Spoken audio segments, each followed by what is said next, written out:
This is Lane and Associates Friday Night Rivals, presented by NC Assist Loan.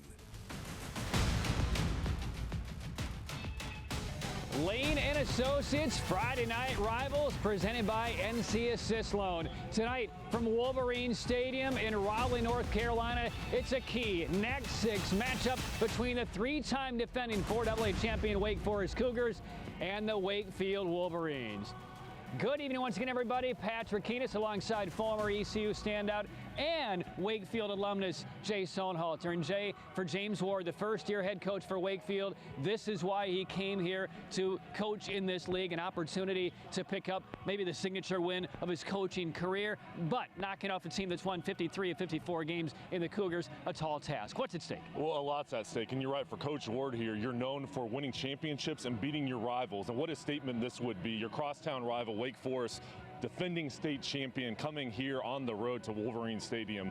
They're going to have to play good in all three phases of the game. For Wake Forest, they have a sound, disciplined team. They have talent. Now, they're coming in this game with some injuries, but they want to get rolling to start another playoff run. All right, despite all of those injuries, a ton of Division I talent on both sides. Let's take a closer look at some of the key players tonight. Yeah, for Wake Forest, Noah Douglas, the outstanding senior quarterback, he transferred in, and he's provided his team with leadership. 6'5", he's a college prospect.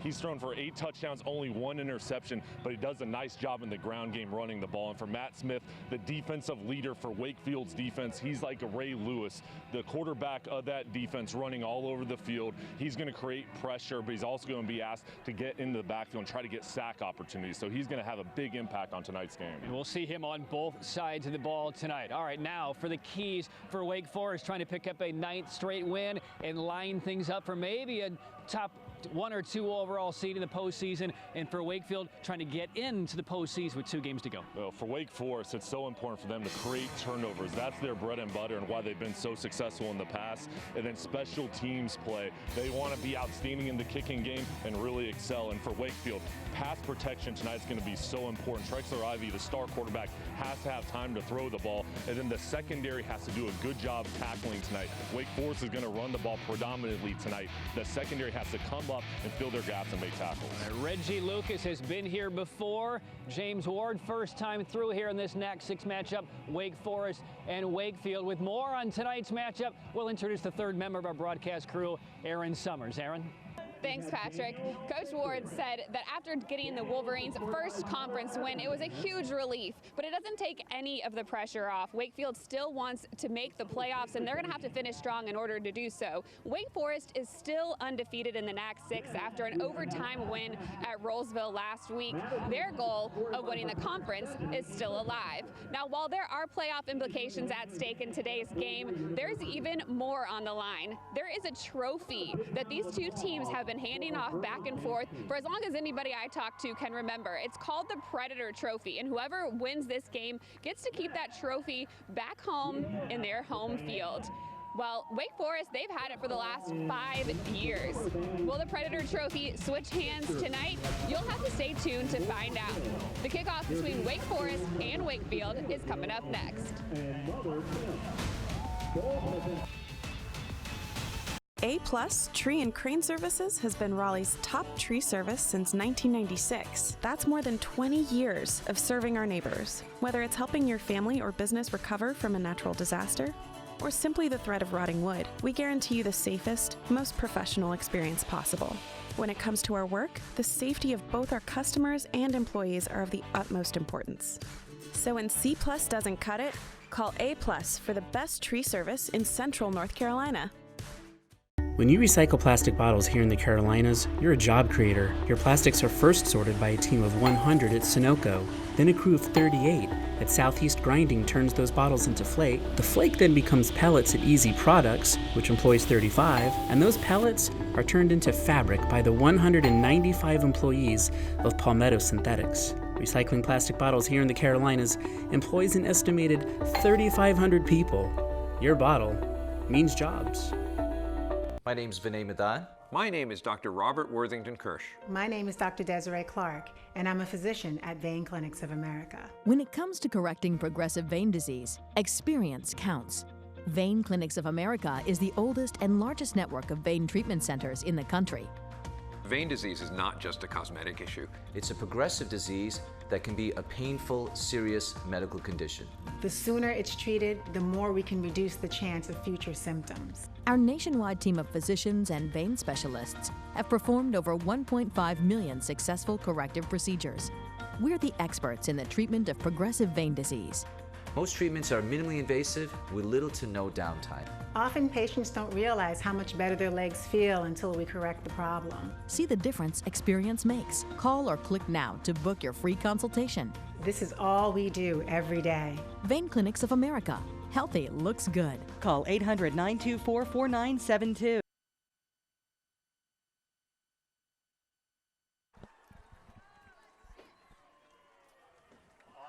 Three-time defending 4AA state champion Wake Forest Cougars in the white, blue, and red, and the Wakefield Wolverines at 5-4. Try to beat Wake Forest for the first time in 6 years. We go down to midfield for tonight's coin toss presented by the United States Marine Corps. The few, the proud, the Marines. Contact your local recruiter today. Staff Sergeant Fontenot representing the U.S. Marines with our coin toss. And Wakefield in the maroon and charcoal. They won the toss, and they will take the football here. And Wake Forest at 8-1, winners of 53 of their last 54 games. A 45-game winning streak snapped in their opener this year against Cardinal Gibbons by 3 points, but they've ripped off 8 straight wins. And Wakefield J comes in 5-4, 1-2 in the next 6. An opportunity for a real statement contest tonight. Lane & Associates Family Dentistry kickoff is handled the 5-yard line, and here comes Wakefield on the return over the 15 and no further there. So poor field position here for Wakefield to open things up, and the Wolverines coming in off of a 2-touchdown win over Corinth Holders last week, 34-20, but struggled against the big dogs inside the next 6. Losing to Rollsville by 30, and then falling to Heritage by 6 a couple of weeks ago. And number 7, Trexler Ivy, thrown for over 2,000 yards over the course of the year as this game opening drive begins from the Wolverines' 15-yard line. And out of the gun, handing off, and we will call Jeremiah Barance's name very frequently tonight. He picks up about 4 as we get to our starting lineups presented by NC Assist Loan. And we'll take a look at the Wakefield offense. And Jay, it's Ivy, but a heavy dosage of Barons, but they are very active through the wideouts. Yeah, they do. They've got a lot of depth in their skill positions. The important factor tonight is the offensive line giving Ivy time to throw the ball. Gain of 4 on first down.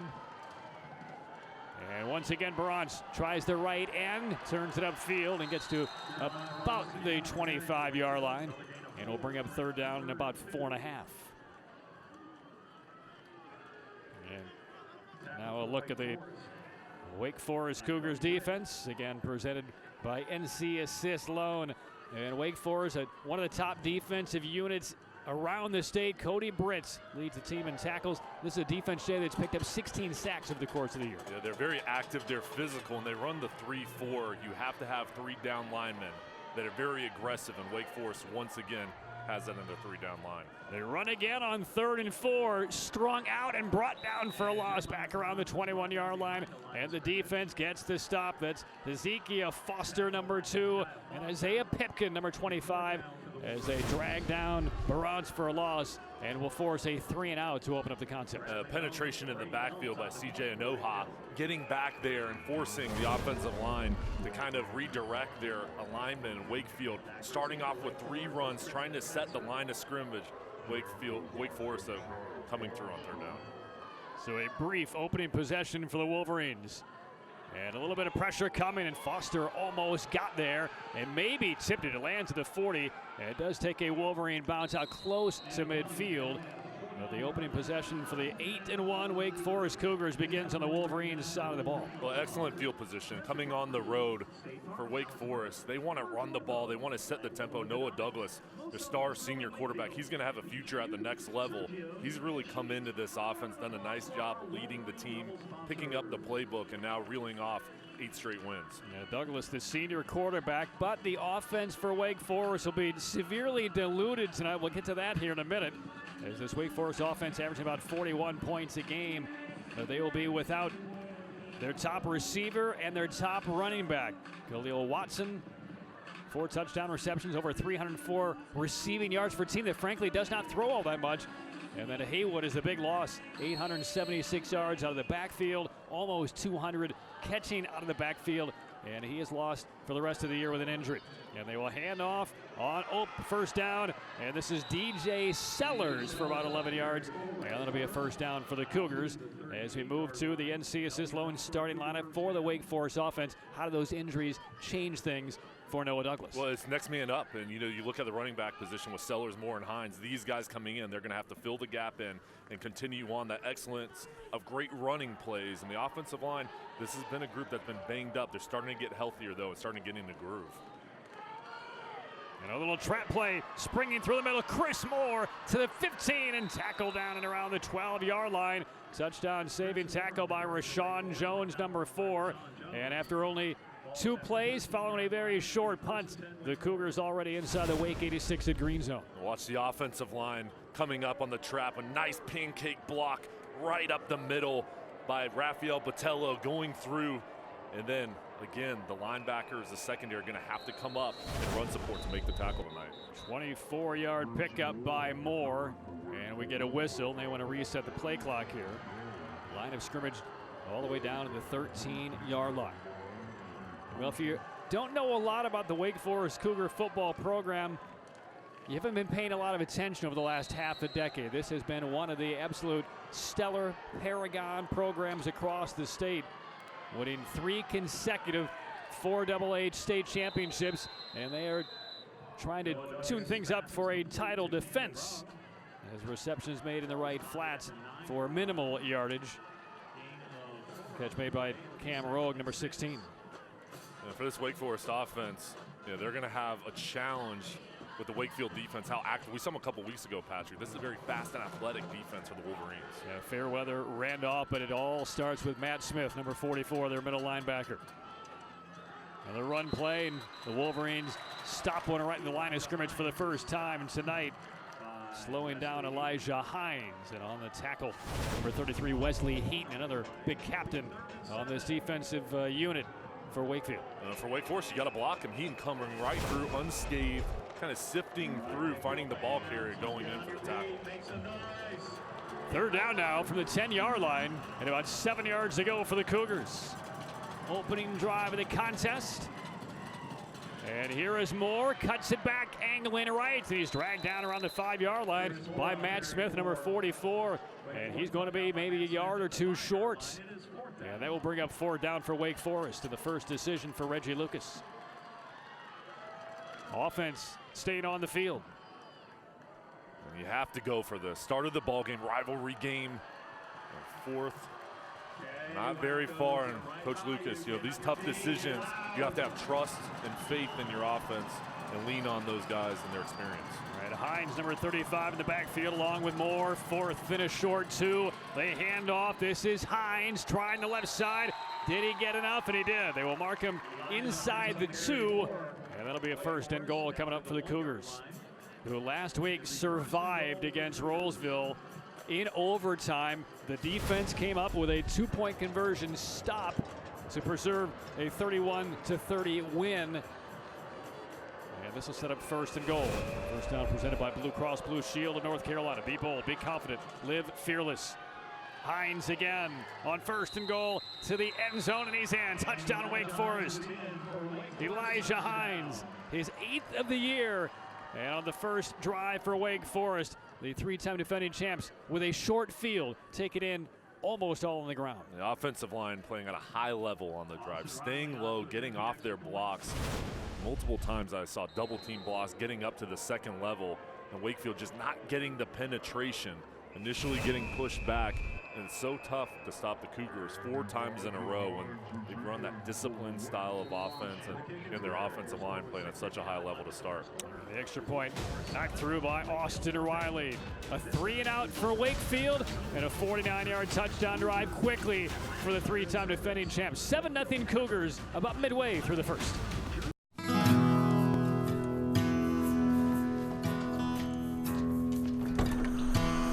When you have financial confidence, you can live life on your own terms.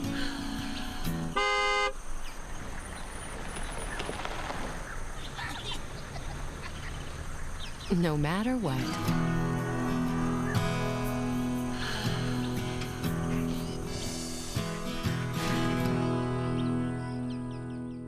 Meet Judge Gino. A spicy sauced wing hit me in the eye. And then you slip on sauce and fall? I had a concussion. He can be tough. Matt, get him out of here. Compassionate. Your injuries do not define you in any way. And he's seen it all. You fell into a septic tank? I'm on the ground in severe pain, covered in human excrement. Some of the largest cash settlements in TV history. Everyone's going to be talking about Judge Gino. I was born at night, but not last night. And personal injury court. Weekdays at 2:30 on MyRDC.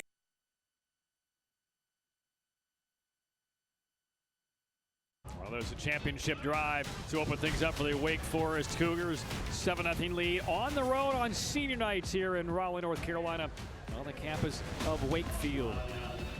And Jay Sohnhalter, you know this program very well. You know what challenge lays in front of them, and this is not the way that their first-year head coach James Ward wanted to see this game launch. Well, and you're facing a team like Wake Forest, state championships.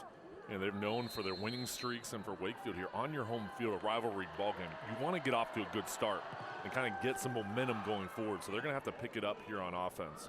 And this will be returnable from the 1 and down the sideline. Big heavy hit shy of the 20 again is where this Wakefield second drive will begin. Kyle Lipscomb on the return, and he absorbed a pretty good hits. 7-0 Wake Forest, and here is our Saltwater Seafood scoring drive, the first one of the game, brought to you by Saltwater Seafood Market and Fry Shack, fresh seafood daily. Covering only 48 yards after a very short punt. And this big run sprung forward by Chris Moore, set it up.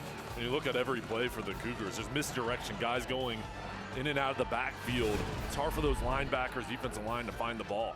Ivy passes on first down. Rashawn Jones had it and then dropped it, had it dislodged by the defender Tristan Spencer, and it is ruled incomplete. Patrick, we saw Wakefield a couple weeks ago with that huge comeback against Heritage, almost coming through on the road with the victory, and I was really impressed with the wide receivers, Ivy, the running backs, their ability to create explosive plays. I know on the first drive we saw 3 straight runs, a pass play there, but I think they've got to get big chunk plays against Wake Forest tonight to have a chance. That's been one of the hallmarks of this Wolverine team this year, is getting off to some pretty slow starts and putting the offense and Trexler Ivy in a bind. He'll throw again on 2nd and 10 through the middle, tipped in the air, and this is intercepted by C.J. Unoha. Oh no, the referee comes in and says incomplete. It looked like it was tipped up. He nearly had it, and boy, what a plot twist that would have been early. Incomplete. 3rd down. We'll take a look. And the ball just a little bit high, and then when the ball started bouncing around, it was right into Noha's lap. How did he drop it? He's asking himself. That was an easy one. He followed it in, made a football move, and lost it on the pivot. He saw the green grass. He wanted to go for the touchdown, but it always goes to show you got to catch it before you run. So now 3rd and 10 on what so far has been an 18-second drive for Wakefield. Ivy, time to throw, 3-man rush. A lot of time. Streaking across the middle, incomplete. Off of the hands of Rashawn Jones, but I don't think he was the intended target. Nehemiah Jones, a little bit deeper, moving left to right, was wide open. I think Rashawn Jones stepped in front of a pass that was not looking for him.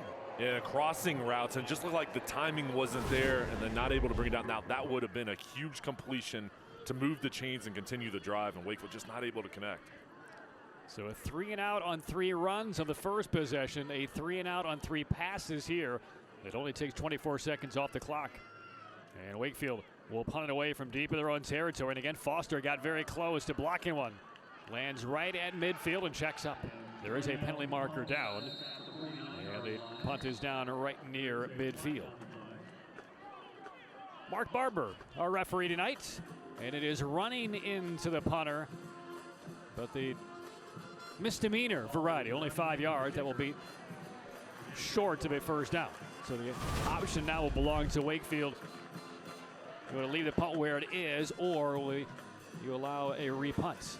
And I imagine we'll see a re-kick. I've seen Foster twice on the punt block team. The first time he might have tipped it, and that time he got even a little bit closer, but made some contact. It will still be fourth down as James Ward winding down his first year as the head coach for Wakefield, former head coach at Bedingfield. He was there 22 years total, the final 2 as the head coach, a longtime assistant coach at Bedingfield. But he is excited to get here into the heart of the state of North Carolina and what might be the premier high school football conference in the state. Great conference with all the rivalries, Patrick, and all the talent that's come out of this area. You look at the college prospects being recruited this year and prior years. It's a talent-rich division. Oh, the snap is fumbled away. The ball is loose, and it's covered up by Wake Forest at the 15-yard line. And that's where this drive will begin. Chris Allen, number 94, with the recovery. And this has been a nightmarish beginning for Wakefield. And a terrible snap. And Brady Elms just trying to punch that ball forward to a teammate. But number 18 couldn't scoop it up on a couple of hops, but that's on the center. That ball is like a hot potato down there. Wake Forest now again, second drive, great field position. On the doorstep of the end zone to start here.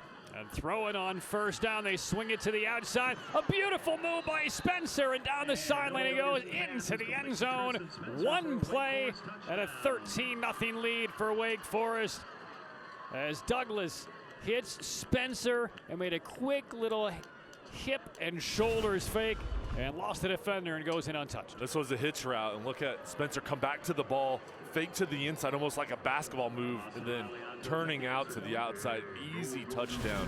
And Wake Forest is so good, so talented, but when they have great field position, they know how to take advantage of the opponent's mistakes. And Wakefield, they're going to have to clean some things up here to try to get back in this ball game early on. Still plenty of time early on, but you can already kind of feel the momentum on the Cougar side. And the extra point is good. So 2 touchdowns for Wake Forest within 50 seconds. And that has taken the energy right out of these Wolverine fans. 14-0 Wake Forest midway through the first. It's the holiday sale at Rooms to Go Kids. Savings time on epic kids beds. Big on style and function. Starting as low as $195. Get super sale prices on awesome bunk and loft beds. Go upholstered beds. Sleigh beds. Go bookcase beds. Day beds. Storage beds. Or score great savings on complete bedrooms in a ton of go-to styles. Plus, get interest-free financing now at the Rooms to Go Kids and Teens Holiday Sale. When you recycle plastic bottles here in the Carolinas, you're a job creator. Your plastics are first sorted by a team of 100 at Sunoco, then a crew of 38 at Southeast Grinding turns those bottles into flake. The flake then becomes pellets at Easy Products, which employs 35, and those pellets are turned into fabric by the 195 employees of Palmetto Synthetics. Recycling plastic bottles here in the Carolinas employs an estimated 3,500 people. Your bottle means jobs.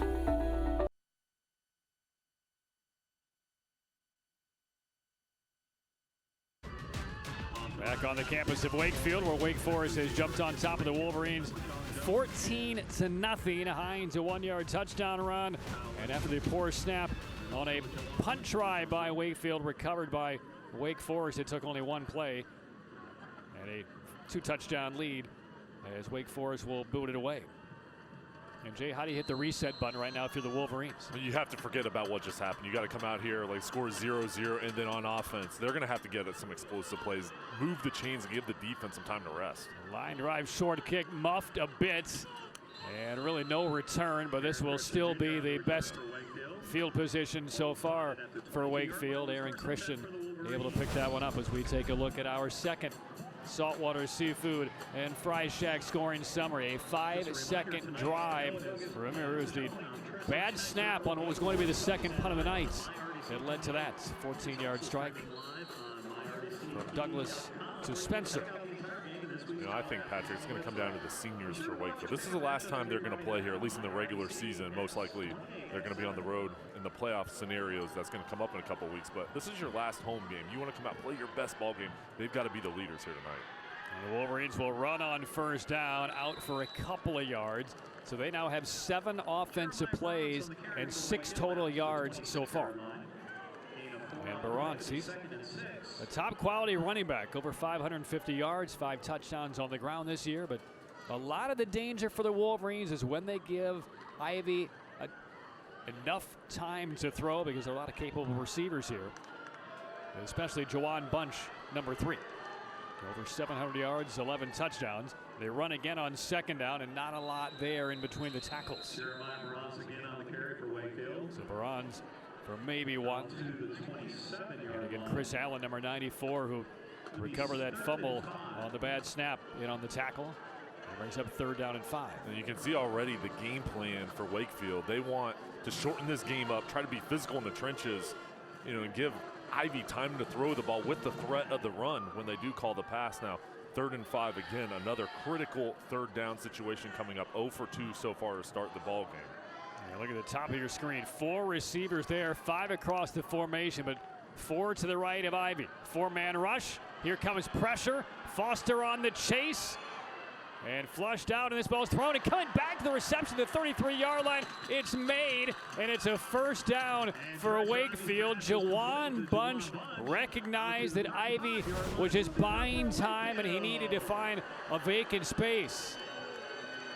Terrific connection, quarterback to wide receiver, and Bunch gives Wakefield its first down of the night. And that's just how you draw it up. When your quarterback's scrambling, you have to come back to the ball. And Bunch really saved the day. He came out of the screen, flew through there, provided a target, and boy, did this Wakefield offense need something positive to happen. That is what you call making yourself available and making a play.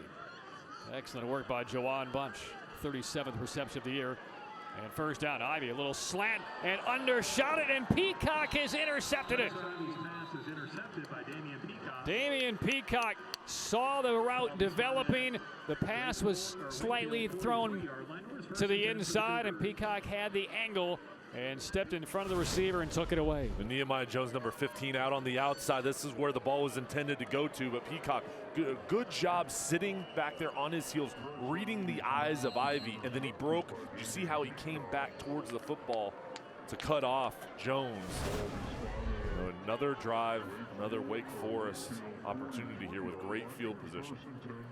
All 3 possessions we've seen for the Cougars have started inside Wakefield territory and spun down around the 35-yard line. Good carry on 1st down for Chris Moore, who has broken off a couple of very quick springing runs in between the tackles.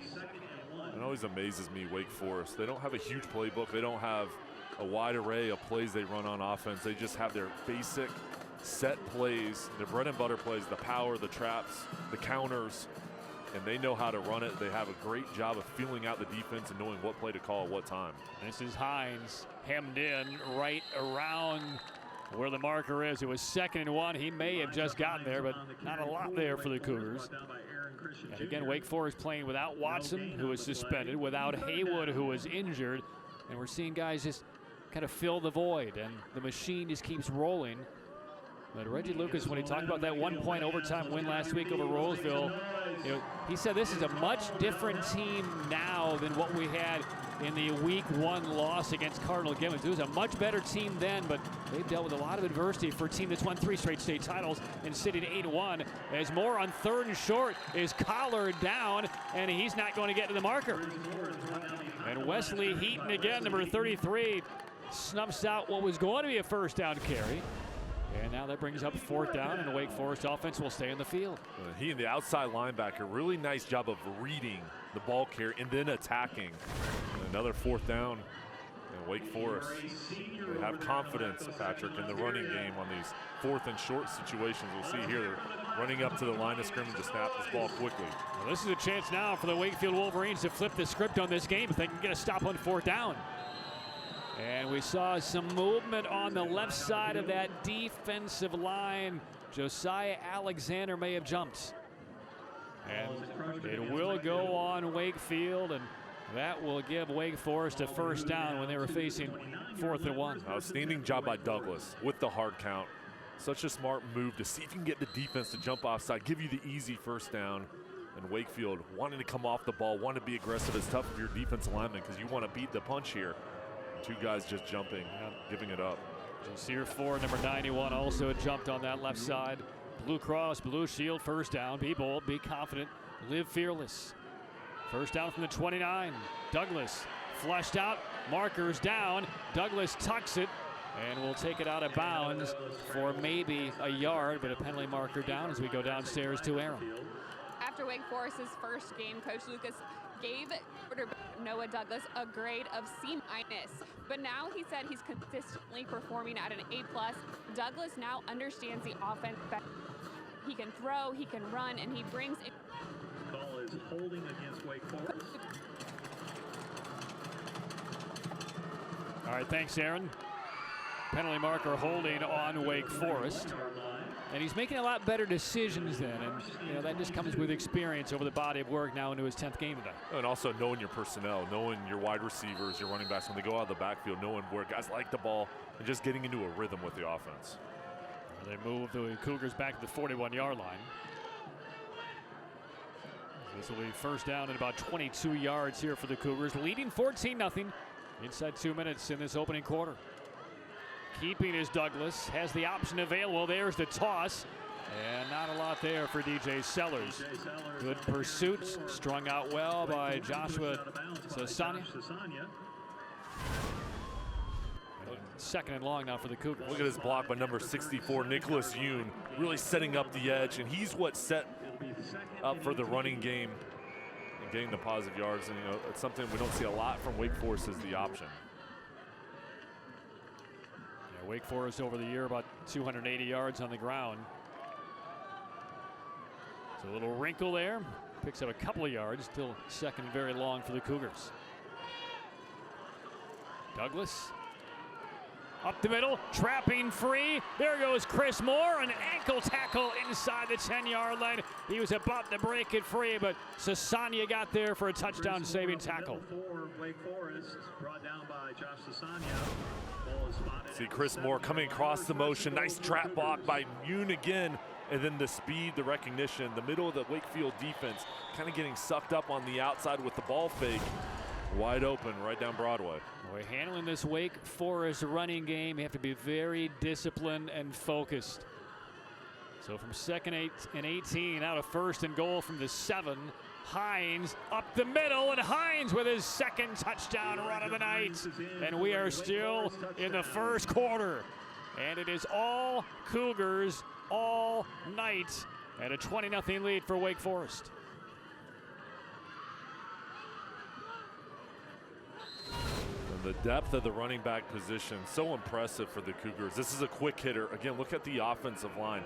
Getting to the second level, getting push. There is a flag on the extra point attempt. Before the extra point, penalty marker is dropped in. 38 seconds to play, opening quarter. Call is offside against Wake Forest. And this will go against the Cougars. And back up Austin Riley 5 more yards. So the Wake Forest defense forced a 3-and-out to open the game. Might have tipped a punt, short field, and took it in quickly for a 7-0 lead. They forced another 3-and-out. To attempt the extra point.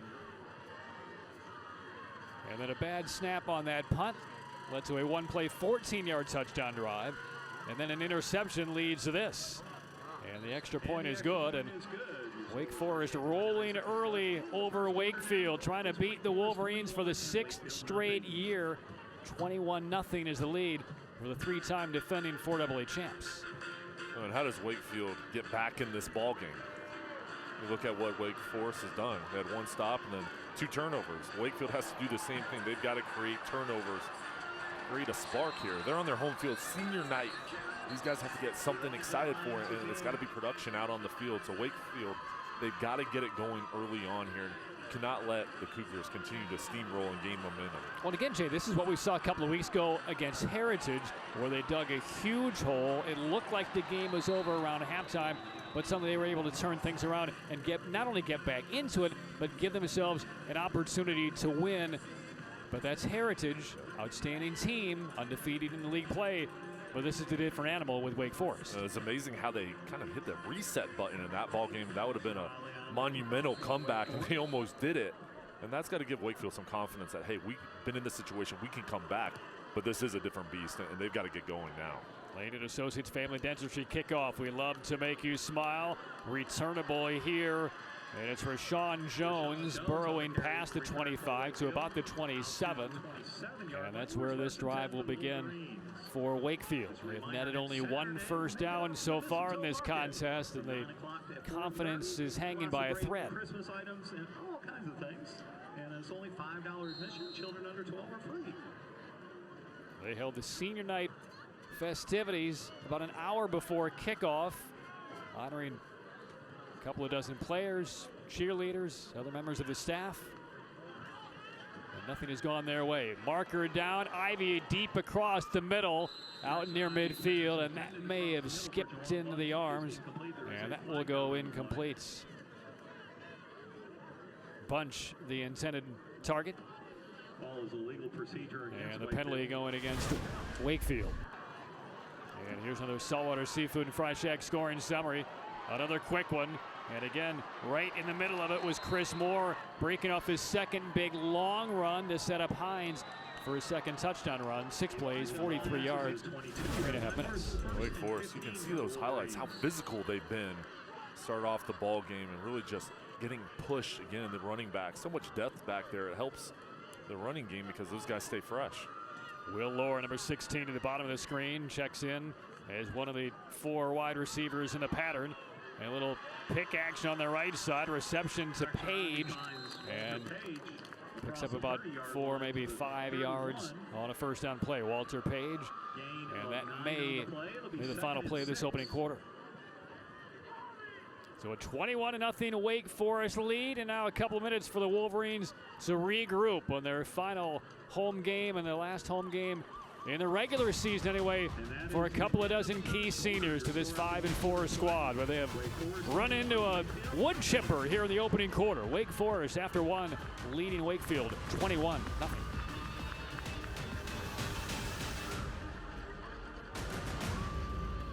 This is a murder mystery of epic proportions. You get this picture of a jealous guy, thinks she's got a lover, and bang, she's dead. What possessed you to do that? Could this be a murder for hire? When you've got something that was this bad, somebody's got to pay. Dateline. Weekdays at 12 on MyRDC. Maxwell looking deep.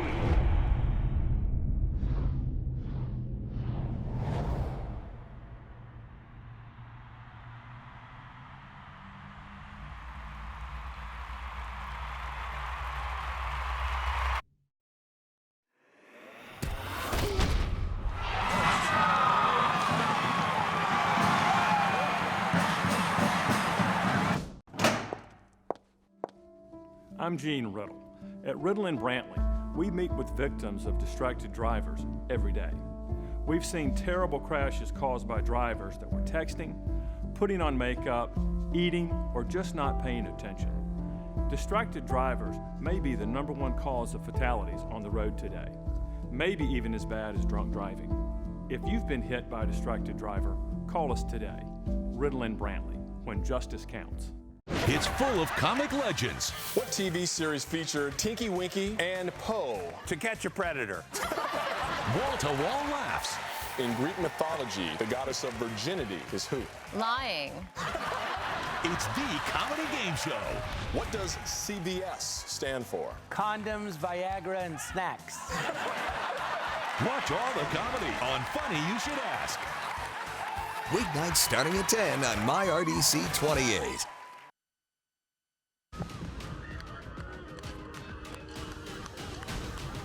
Final home game of the regular season for Wakefield. They trail Wake Forest after one, 21-0. Patrick Enos, a Pontiac Township High School alumnus in Illinois. Jay Sonhalter, a Wakefield Wolverine alumnus from right here in Raleigh. And a second down carry, minimal yardage for Bronze, and a little bit of extracurriculars, a little shove away against Chris Allen, who had him wrapped up. Brought down by Chris Allen. Guessing the message at halftime from James Ward and the rest of the coaching staff: play for pride. Let's make it a 36-minute game, and let's show some character here and try and come back if we can. Because that first quarter could not have gone a whole lot worse. 29 total yards in the opening quarter for Wakefield, 112 for Wake Forest. But again, the Cougars were working with short fields all three possessions they had as another marker comes down. And there is Mark Barber. We'll check out the call. And this will go against Wake Forest. And that's, instead of a third and maybe 5.5 or 6, we'll make it third extremely short now for the Wolverines. So what we saw in that opening quarter, though, a couple of 3-and-outs, one punt, one intended punt, but a bad snap led to a recovery inside the green zone for Wake Forest. An interception led to another score. I mean, they didn't get anything going offensively, and special teams did not help them out. And now playing 3 touchdowns down against one of the top teams in the state. You're trying to figure out, how do you eat an elephant one bite at a time? That's right. It's hard mentally to do because you're facing such a huge mountain ahead of you. They changed the call. It actually goes against Wakefield instead. And on 3rd and 10, a nice timing pattern made. The catch made by Christian and into Wake Forest territory and down at the 29-yard line. Biggest play of the night. And it goes for 44. And there's the spark Wakefield needed. A huge conversion. And Christian sneaking out of the backfield towards the sideline. Great throw by Ivy. And then look at the toughness right there. The shot he took staying up. You could hear the crowd erupt. That was a great play. And a huge run after the catch, after the contact. You see the emotion on the sideline. That's what Wakefield needed. Yeah, well, that's toughness. That's character. And maybe that's the first step forward for the Wolverines, because Chance Smith had a wide open one-on-one against him and went for the big hits and didn't secure him, and it cost him another 25 yards. Timeout on the field. 21-0 Wake Forest. Wakefield driving when we return. When you recycle plastic bottles here in the Carolinas, you're a job creator. Your plastics are first sorted by a team of 100 at Sunoco. Then a crew of 38 at Southeast Grinding turns those bottles into flake. The flake then becomes pellets at Easy Products, which employs 35, and those pellets are turned into fabric by the 195 employees of Palmetto Synthetics. Recycling plastic bottles here in the Carolinas employs an estimated 3,500 people. Your bottle means jobs. Dirty Dancing.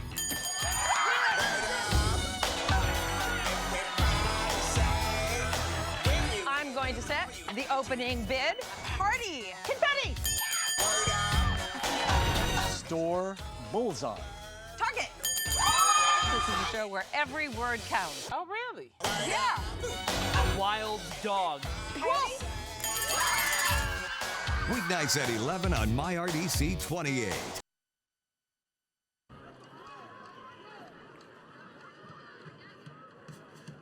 After Wakefield had amassed only 29 yards in the opening quarter, their biggest play of the night goes for 44. But even when you're leading by 21 points and you give up a 3rd and 10 play like we just saw by Wake Forest, a timeout called by Reggie Lucas, and the team sprinted over there because they knew the coach might have had some comments for them. Yeah, missed assignment over on the sideline. That's why Christian was wide open. At the 27-yard line. Word is second. Christian on the carry for a couple.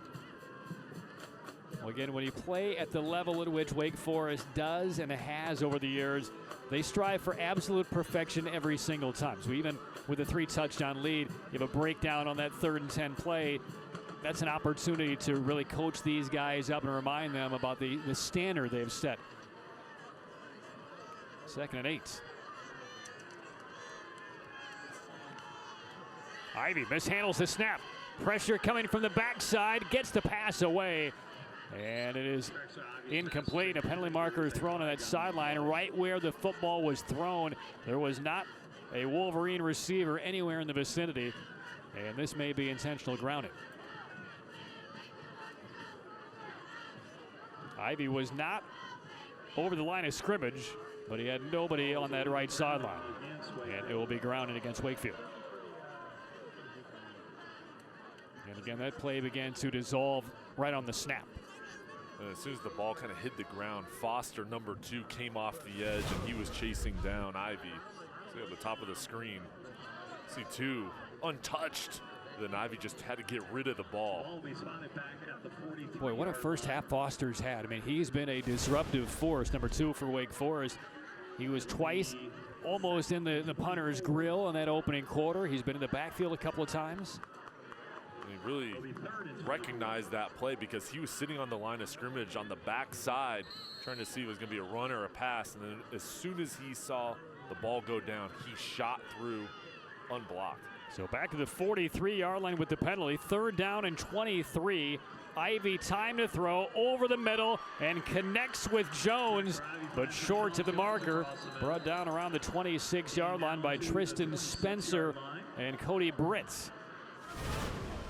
Look at this throw by Ivy. Time up front to scan the field. Look through his reads. And this was a bullet right across the middle.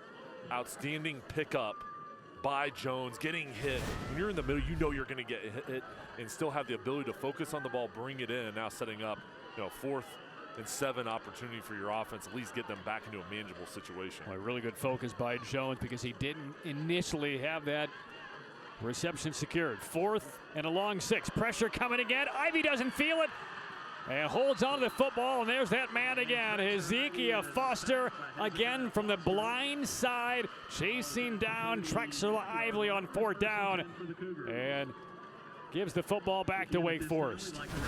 For Wakefield, you're going to have to double team Foster. Number 2, dip and rip, see him getting underneath the pad level and then using his speed. Ivy was still trying to look at that right side of the field, didn't have time to get rid of the ball. Well, we've only seen Wake Forest for a little more than a quarter. First time on our Friday Night Rivals broadcast. But of all the games we've done this season, he might be one of the more electric players we've seen on these airwaves over the course of this season. What else will he have in his bag the rest of this one? He's an impact performer. He creates big plays. Whenever you get in the backfield and cause confusion for the quarterback, it really helps out your team. First down handoff. Trey Stansel with his first touch of the night, number 43. Out to the 48-yard line, a pickup of 15 for Stansel, who's had only 5 carries all year for Wake Forest. But again, a couple of key injuries presenting some opportunities for others. The blocking up front again for Wakefield. They've got to get penetration, get push, and not allow Wake Forest to get running north and south. And right now, they're going straight on, following the block, staying patient, and then hitting the gaps. And this play blown up right at the outset. Somehow Noah Douglas holds on to the football. A little mix-up on who the intended ball carrier was on that one, and Douglas took a couple of hits and got spun down for a big loss. That'll be a loss of about 7. You talk about Wakefield, 21-0 right now. How do you get back in this ball game? The defense has to create turnovers. They got to get big plays. You see Foster out there for the Cougars going in, getting sacks. That's a nice start. 2nd and 16.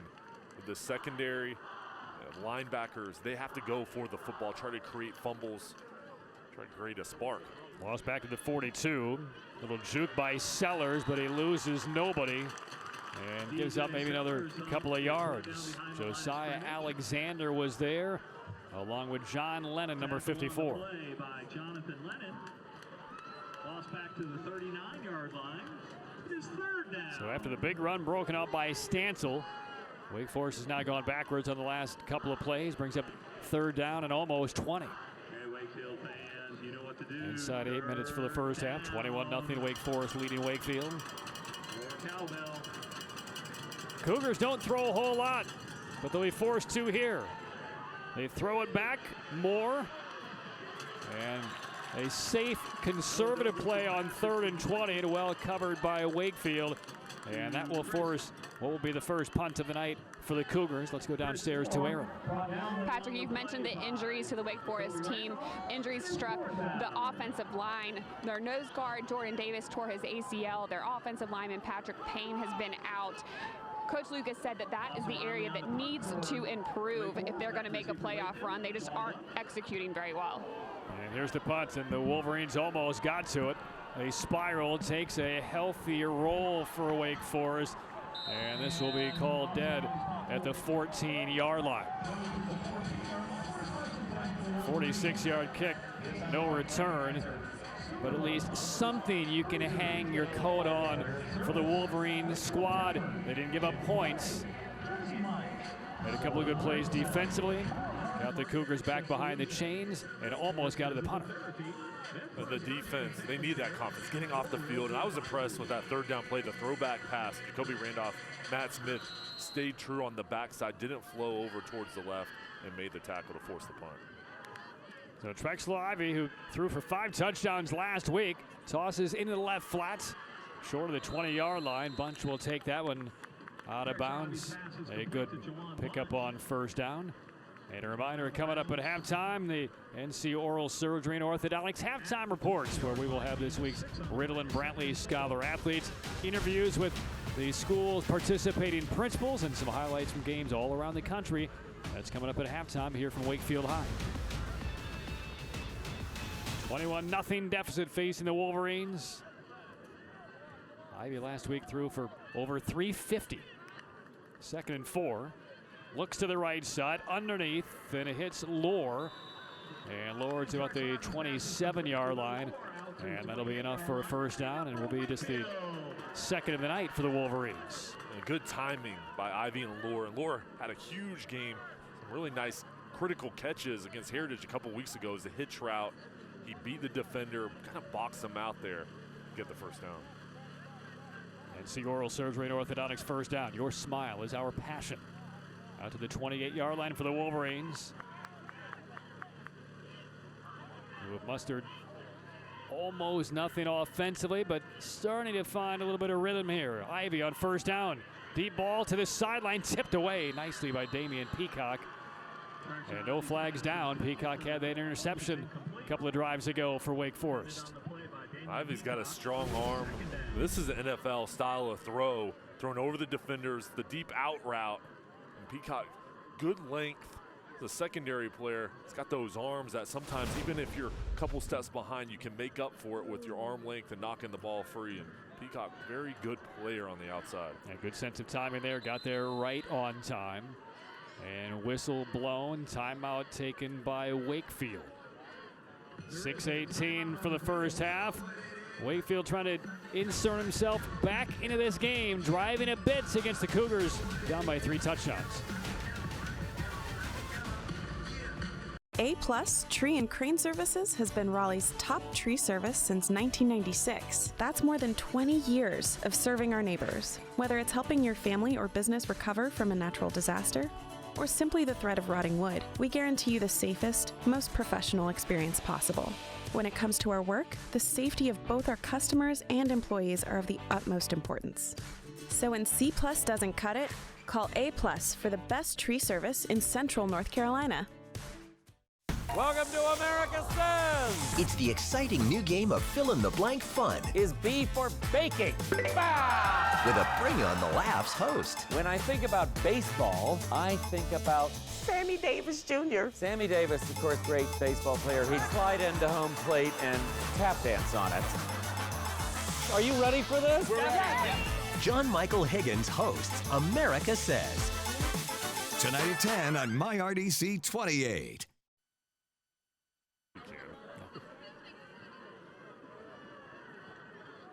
21-0 Wake Forest on top of Wakefield. And the Wolverines facing a 2nd and 10. Call a timeout after a pass that was broken up, and on 2nd and 10, that's a little high, intended for Christian Lyons in that right seam. And brings up 3rd down. Ivy, to me, though, looks a little bit more comfortable now in the pocket, now that he hasn't had to deal a lot with Foster in the backfield the last couple of possessions. And you can see his arm strength. When he has time to set up and throw the ball, he can throw rifles in there. That ball just a little bit high. It was a post route. Wakefield trying to attack the secondary. It was a single high safety, so they had an inside lane to throw the ball. So now 3rd down and 10. This is a big play here for the Wolverines, trying to keep this drive rolling. Play clock down to 3. Clap of the hands, and Ivy has it. Here comes the pressure. Steps up, and he steps right into the awaiting arms of Chris Allen, who drives Ivy back. And no chance there. And who was there to force that play forward? Number 2, Hezekiah Foster again off of that edge. And it's 4th down. And look at him, see another dip and rip getting out there, and Ivy could feel it. He went straight up the gut, and Allen there to eat him up. Number 94, only a sophomore. He's another guy, this next line of young players for the Cougars. You know, young, long, athletic, 6'5". He's a guy to keep an eye on for the next couple of years. And Brady Elms, who's been harassed as the punter, gets this one off. And it's returnable for Wake Forest from the 41. Spencer spilled as he got right to the 45-yard line. Good special teams coverage by Wakefield. And that's William Mallory on the special teams tackle. So 5:27 to go first half, 21-0 Wake Forest. And a reminder coming up in the 4th quarter of tonight's game. Jay and I will be selecting the saltwater seafood catch of the game. Saltwater Seafood Market in Fry Shack. Come see us and check out our catch of the day. That will be in the 4th quarter tonight. One more game left in the regular season before the playoffs hits. Wake Forest has that duel with Heritage, also unbeaten in the NAC 6 going into action tonight. First down carry spins inside Wolverine territory. Elijah Hines with a couple of touchdown runs already, picks up 5+. And let's go downstairs for more on Hines. Here's Aaron. Elijah Hines was actually moved from linebacker to running back after the first 2 games of the season. It took him a little while to get the hang of the offense, but since they've had a lot of injuries at the running back position, he's really stepped up. Last week, Hines led the team with 79 rushing yards and 2 touchdowns. Coach Lucas said now he's playing about as well as he could. Quick pass left side, Spencer knifing through and getting enough for the first down, avoiding what was going to be a big hit from Matt Smith. And an NC oral surgeon orthodontics first down for the Cougars. You know, these are the weeks, the final weeks of the regular season where conference rings are won. And you have Wake Forest waiting for Heritage next week. Heritage has a huge contest tonight with Rolesville. Heritage and Wake Forest 3-0 in the NAC 6. They meet next week. This one swung out to DJ Sellers. Marker is down. Sellers for almost 10, although the ball did come loose. And the official comes in saying the ground caused the fumble. I think there's going to be holding on Wake Forest out on the outside on the perimeter. And you still see Jacoby Randolph with that right hand pointing down at the ground, saying the ball came out, they thought. And it is an illegal block going against Wake Forest. But certainly that's what the Wolverines realized they needed to force a turnover somehow against this potent Cougar team. And let's see. Oh, it looked like that might have been ripped out of there by Jones just before the knee and leg went down. And Jacoby Randolph was a pretty good case. Back out in the midfield after the penalty. And here's that trap play right at the middle once again to Chris Moore.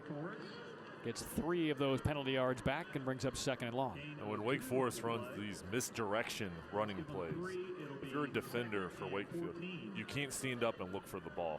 You have to blow up the guy in front of you, get penetration, get push, and then push off and find the ball. And that's really the big thing that's so tough about this offense. You want to find where it is, but you've got to blow up first and then find the ball to help get push back and allow the defense to get pressure. Oh, pressure coming for the first time, and Sasanya got in unscathed. And from the strong side, put a big hit on Noah Douglas. A 6'2" junior, Sasanya coming up from the secondary. We'll see him fire off the edge unblocked. And now 3rd and long. This Wakefield defense starting to get into a groove, gain more confidence and get pressure. And now can they finish off this Wake Forest drive? Get the football back with some time left to get on the board, because when the second half begins, Wake Forest will have the football.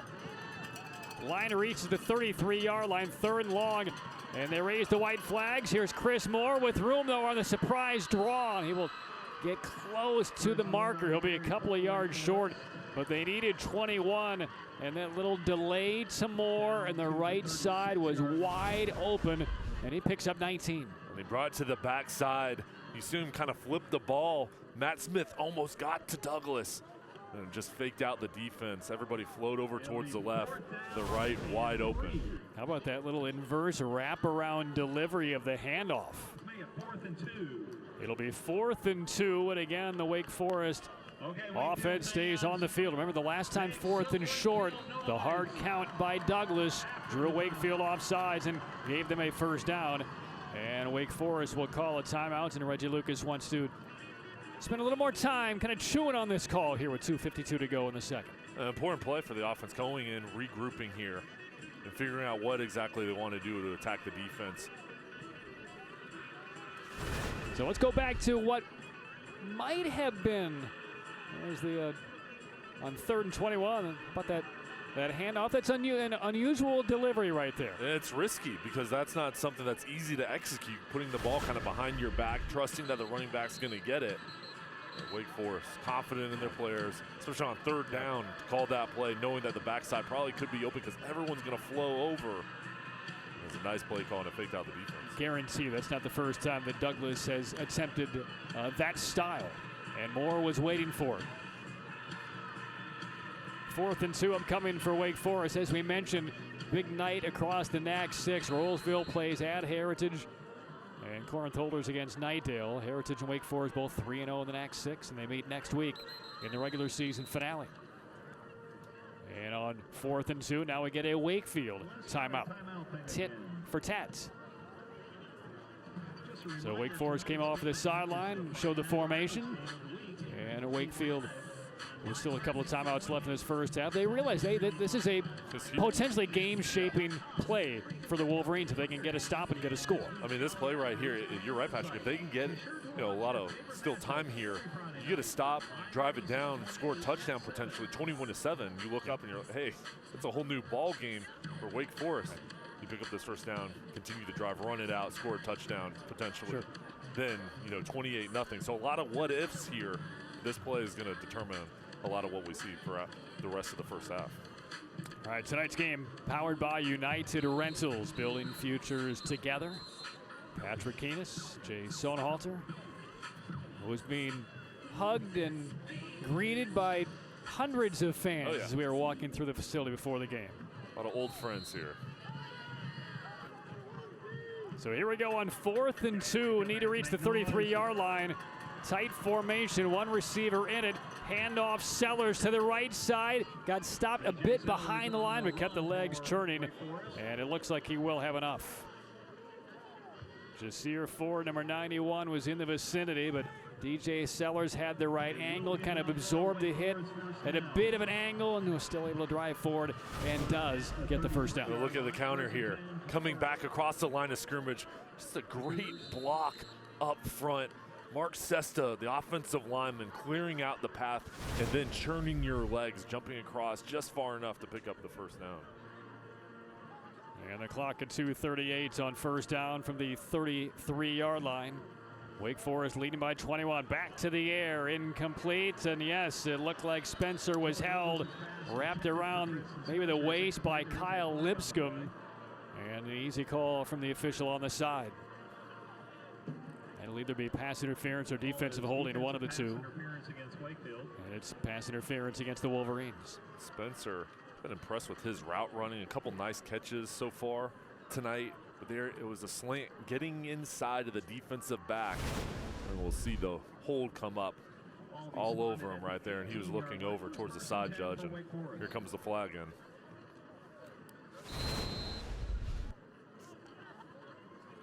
So that'll move the line of scrimmage down to the 19. Automatic first down. Douglas hands it off. Patiently looking for room is Moore, and he's thrown down after a gain of maybe a couple. One timeout left for the Cougars, trying to build on a 21-0 lead. And you're right, going back to that 4th down play. 21-7 versus potentially 28-0. Changes that halftime conversation from one of promise and a hope for Wakefield to, how do we get back in this game? Right. And now this drive, continuing on the clock, churning down. For Wakefield, dig yourself out of this hole. Let's get a turnover. Let's get something going, some pressure. Try to get the ball back to the offense. And this is Hines off the right tackle, down to about the 10. And that's the challenge, too, not just for Wakefield, but moving into the 4AA playoffs. If Wake Forest is able to own the line of scrimmage, get a lead, they don't throw much. The offensive line, despite the injuries that they've had, is still able to get the job done. Trying to rally against a team like Wake Forest that doesn't turn the football over all that much when you're a couple of scores down, because they can take a lot of clock and they can own both lines of scrimmage. Tough to rally when you're down. Hines again, breaking free, close to goal line. Ball comes out there. It's loose in the end zone, and Wakefield has recovered. It's a touchback. Well, the question is now going to be, was the runner's knee down? Sprinting off the field is Josiah Alexander, and the officials are going to say it did come out before the plane of the goal line. There's Mark Barber, and they have signaled a touchback, so that is the turnover that might keep Wakefield in this contest. Just what they needed. We'll see him run up the middle. Ball comes out. And that's Jacoby Randolph, number 10, prying it loose. What did you see? It looked like Hines might have been down there, Jay. Yeah, it looked like the knee was down. Randolph flipping that ball, but still Wakefield. No, they're going to get the call, get the ball back. That's exactly what they needed. Plus, they kept Wake Forest out the end zone. Minute 3 to go. Ivy flushed out. Time to throw. Past the sideline, right through Walter Page's hands. Incomplete. 2nd and 10. And a reminder coming up, the NC Oral Surgery and Orthodontics halftime report. Interviews with both principals who are here tonight representing both schools. This week's Riddle and Brantley Scholar athletes. We'll have some highlights from games all across the country. That's coming up in just moments. 2nd and 10 for Wakefield, trailing 21-0. Ordinarily, you might say you force a turnover, you play it conservatively, but not here. Not when you know Wake Forest gets the football to begin the third, when you're already down by 21. So look for Ivy and the Wakefield offense to be aggressive here. 3-man rush. Tons of time. Ivy to a wide open bunch. Finds him outside the 40. And a move across the field. Still on his feet.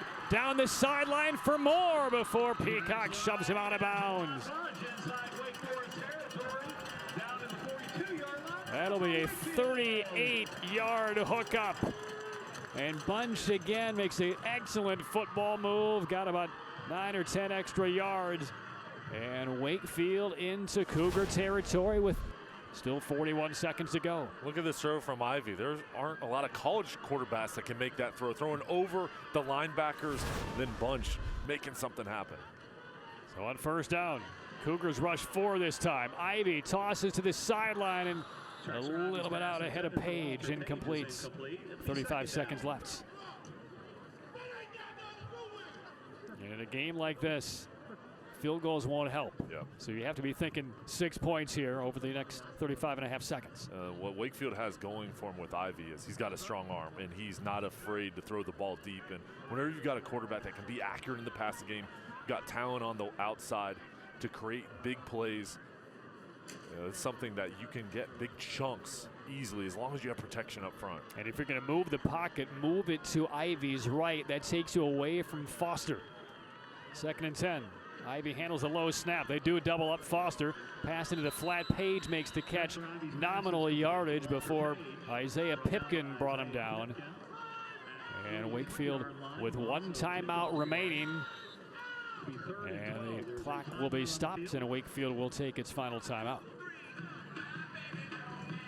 So 20.9 on the clock. It'll be a 3rd and 11 for the Wolverines, as the Cougar defense been tested a couple of times here in this first half. They have. In the secondary, they've had some nice plays, but also they've been beaten a couple times with the arm strength, throwing the ball over the top.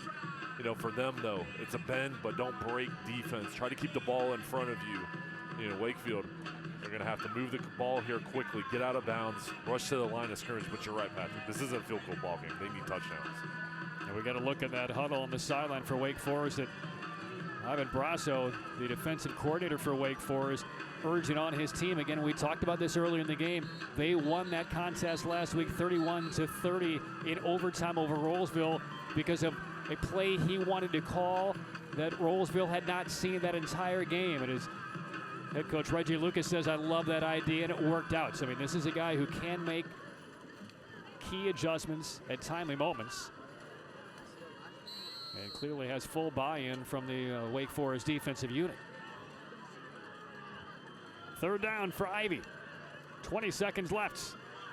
Cougars rush 3 this time. Soft pass into a double team. Good hand by Jones. Brings it in. Reese is to the outside and gets tackled out of bounds. And the clock will stop with 13 seconds left. A fingertip grab made by Rashawn Jones. And that will bring up 4th down, but it's 4th and short, and you still have time, assuming you pick up a first down, a time for 2 plays. Oh, and Jones caught the ball right in front of Foster. The 3-4 defense, Foster didn't come off the edge. He fell back in pass coverage, kind of falling backwards. Jones jumped right in front of him.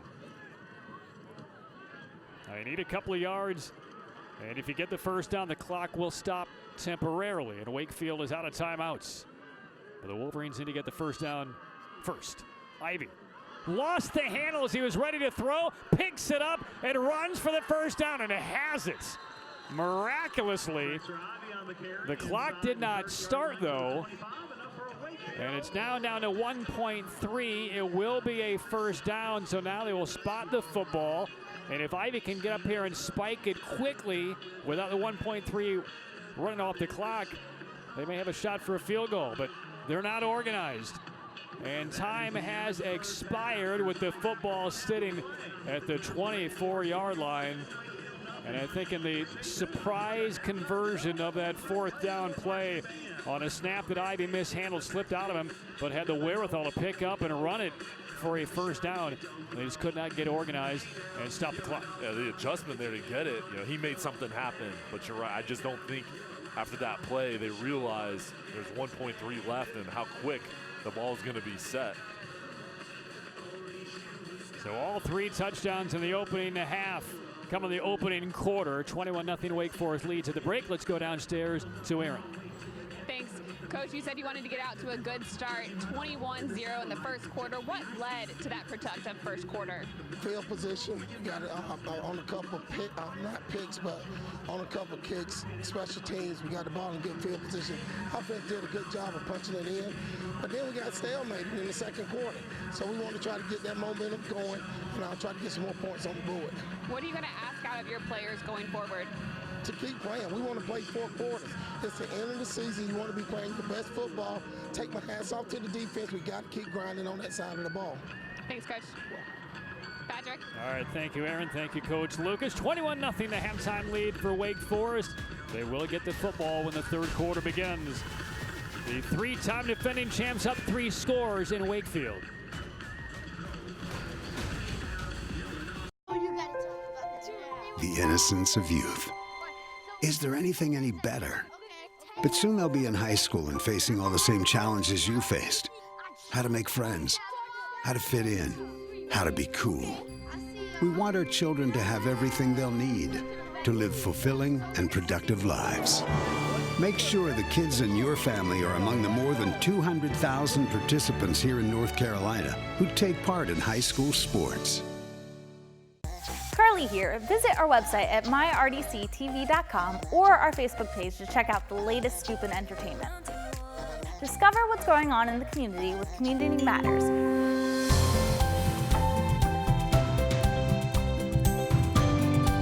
Root for your favorite high school team on Friday Night Rivals. Heave it down the left side as a man wide open. And meet fur-tastic pets for adoption on our weekly creature feature. Meet Iron Man. See you on the web.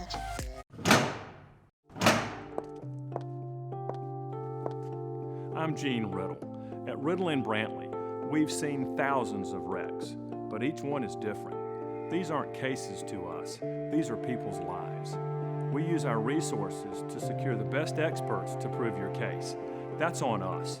You pay no attorney fees unless we successfully resolve your case. Call us for a free consultation. Riddle in Brantley, when justice counts.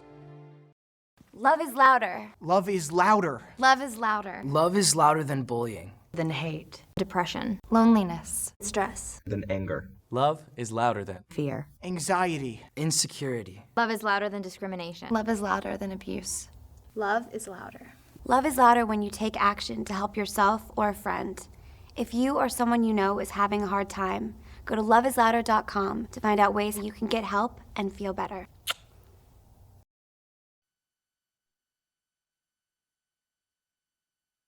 You're watching the NC Oral Surgery and Orthodontics Halftime Report. And now it's time for the Riddle and Brantley Scholar Athlete of the Week. Presenting the award for Riddle and Brantley is Adam Smith. Wake Forest Ryan Moran is a second-year starting guard, a two-time state champion, a two-time academic all-conference, and carries a 3.75 GPA. Ryan is a member of the Brown Bag Ministry and volunteers for his school's JROTC Fish Fry fundraiser. Matthew Smith of Wakefield is a 3-year varsity football team captain, a 2018 all-conference linebacker, and carries a 3.7 GPA.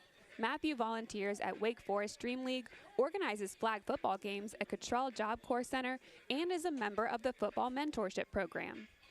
Congratulations to our Riddle and Brantley Scholar Athletes of the Week. Sponsored by Riddle and Brantley. Injured in an accident? Call Riddle and Brantley when justice counts. Ryan, Matthew, and other nominated All-Stars are also eligible to win a $5,000 scholarship to be presented at the end of the season, courtesy of Riddle and Brantley. Injured in an accident? Call Riddle and Brantley when justice counts. I'm joined by Wake Forest Principal Patty Hamler. I hear you're getting a new stadium at Wake Forest. How has the community helped support that project? We're excited at Wake Forest High School. We are truly a community school. The community is a part of who we are. They support us and we support them. We are really excited. We've already started to make preparations. We'll be visiting other schools. Millbrook Heritage High School will be hosting us in a lot of our games. We don't have a home for the full school year next year. So when will this new stadium open up? This stadium will open up, hopefully, fingers crossed, in the fall of 2021. All right, sounds good. We're looking forward to it. We'll have to bring a Friday Night Rivals game over there. We'll be back with more of the NC Oral Surgery and Orthodontics Halftime Report after this. Thank you. Supreme Justice with Judge Karen. You give men the permission to treat you poorly. I'm very passionate about helping people, period. It doesn't matter what you tell me. What matters is when you by yourself, what you tell you. You can always turn your life around. If you keep walking, eventually things are going to change. And obviously what you tell you gets you in a lot of trouble. Supreme Justice with Judge Karen. Don't just throw a tailgate, own the tailgate with a Bojangles Big Bow Box. Only Bojangles brings the flavor to every tailgate with mouth-watering chicken, fresh buttery biscuits, flavorful fixins, and freshly steeped legendary iced tea. Because how can you expect to win the game if you don't win the tailgate? Feed all the hungry tailgaters in your group with an 8, 12, or 20-piece Big Bow Box. Bojangles, it's bow time, y'all. Hey, Gunner, guess what? I just got a foster family. Oh, that's great, Lily. How'd they find you? Through Cause for Paws. Apparently it was pretty easy. Huh. I wonder why I never get picked. Aw, someone will pick you soon. No, they won't. Maybe you just need some pizzazz. Something that makes you pop. Like this?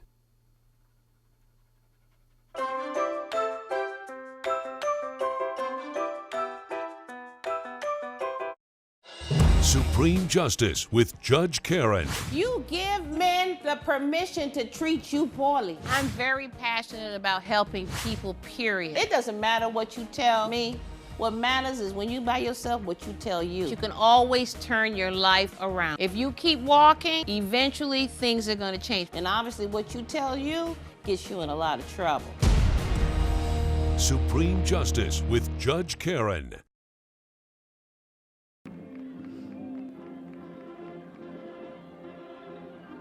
Welcome back to Wakefield, where Wake Forest leads 21-0 on the NC Oral Surgery and Orthodontics Halftime Report. I am joined by Wakefield Athletic Director Chancey Wolf.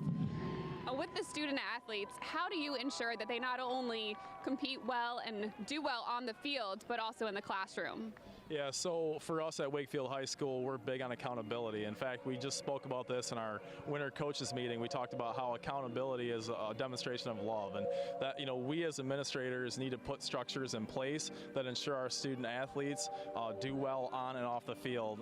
This year we put something in place where all of our student athletes get grade checked every 3 weeks.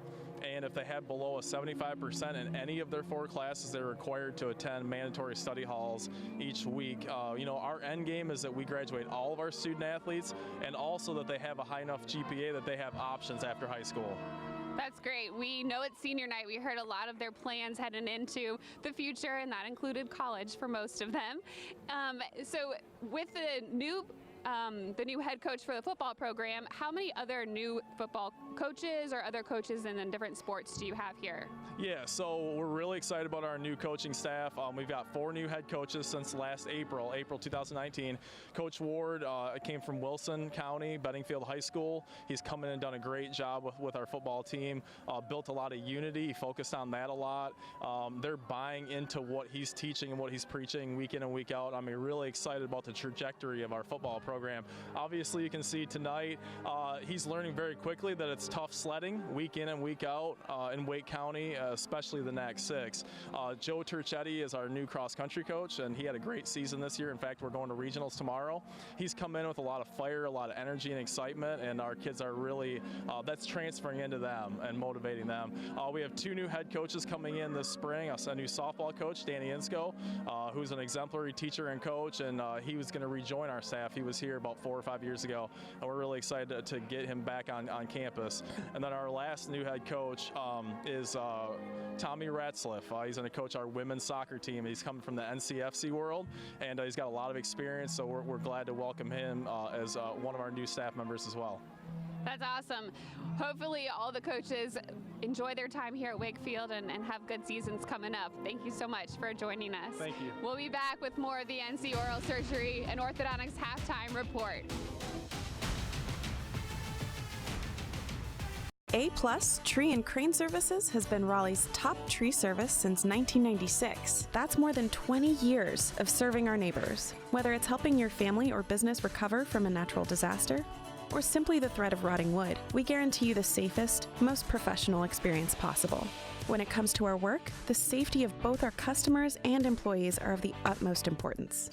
So when C+ doesn't cut it, call A+ for the best tree service in Central North Carolina. My RDC Spotlight on Judge Mathis with my story. I go into prisons and speak with young men all the time. I speak with them about how they can turn their lives around. And I tell them it takes courage. It takes courage to go back to school, to get a degree, and get a job they can be proud of. Then they're using their courage to help their community rather than harm it. One of the many people on My RDC giving us their My Story. America's Court with Judge Ross. All rise. You want him to pay $628? Yes, Your Honor. All right, knock my socks off. Daytime Emmy nominated for Outstanding Legal Courtroom Program. Pay her money. Pay it now. Judge Ross is back with all new cases. Prove your case. Before I broke out the window. Stop. And the same attitude. I'm confused. Unconfuse me. America's Court with Judge Ross. Your matter's dismissed. Case closed. New episodes coming this fall. For projects big or small, play it safe when you plan on digging and call or click 811 3 working days before you dig. 811 is the first step to getting your buried underground utilities like gas, electric, or internet lines located. Having these lines marked before digging helps keep you, your family, and your neighborhood safe. 811 is fast, free, and it's the law.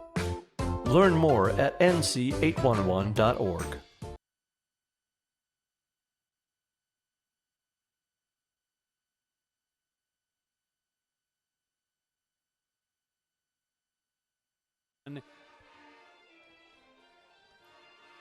It is senior night on the campus of Wakefield High School. Wake Forest spoiling the mood. 21-0 lead over Wakefield at halftime. Well, each week during halftime, our Friday Night Rivals broadcast, MyRDC will be showcasing outstanding Thursday night lights and Friday Night Rivals game highlights from all across the country. And here are some of our latest highlights from last week's action. This Fjord kid is a special talent, too. High kick, backs him up to the 15, runs up to catch it, breaks a tackle, breaks 2 to the 30, and Chuck, you called it across the 40, still on his feet. Fjord across midfield, he breaks free. Fjord to the house, touchdown, champion, Charger. Whoever to throw has a lot of time. Too much time. Dumps it off. Rodriguez down the sideline, into the end zone, touchdown. Get up and over, up and over. I see you, 2-1. Or through. Ah, yeah. To return against Thomas Worthington. Blitz coming. Bergen rolling, looking for a gap. There's a seam. Can he get to it? 15, 10. Spin move at the 5. And does he break the play? Oh, what a run! Mr. Price, no penalty. It doesn't get called back. So the Gaines stands now coming the other way. And this is Quanteris Gaines who, oh, wow, what an effort. That? They had him in the backfield. They're not going to get it. That's going to be a touchdown. We got a big 24 minutes left in this game. Shane Felt with the kick. Fielded, fumbled at the 15. Better pick it up, and he does. Got some room up the middle. Oh, no way. Look at this. Tyrese Petty in midfield. 40, 30, 25, 20. Oh, 10, 5. Touchdown. No way. Oh, my. And that's a young security touchdown.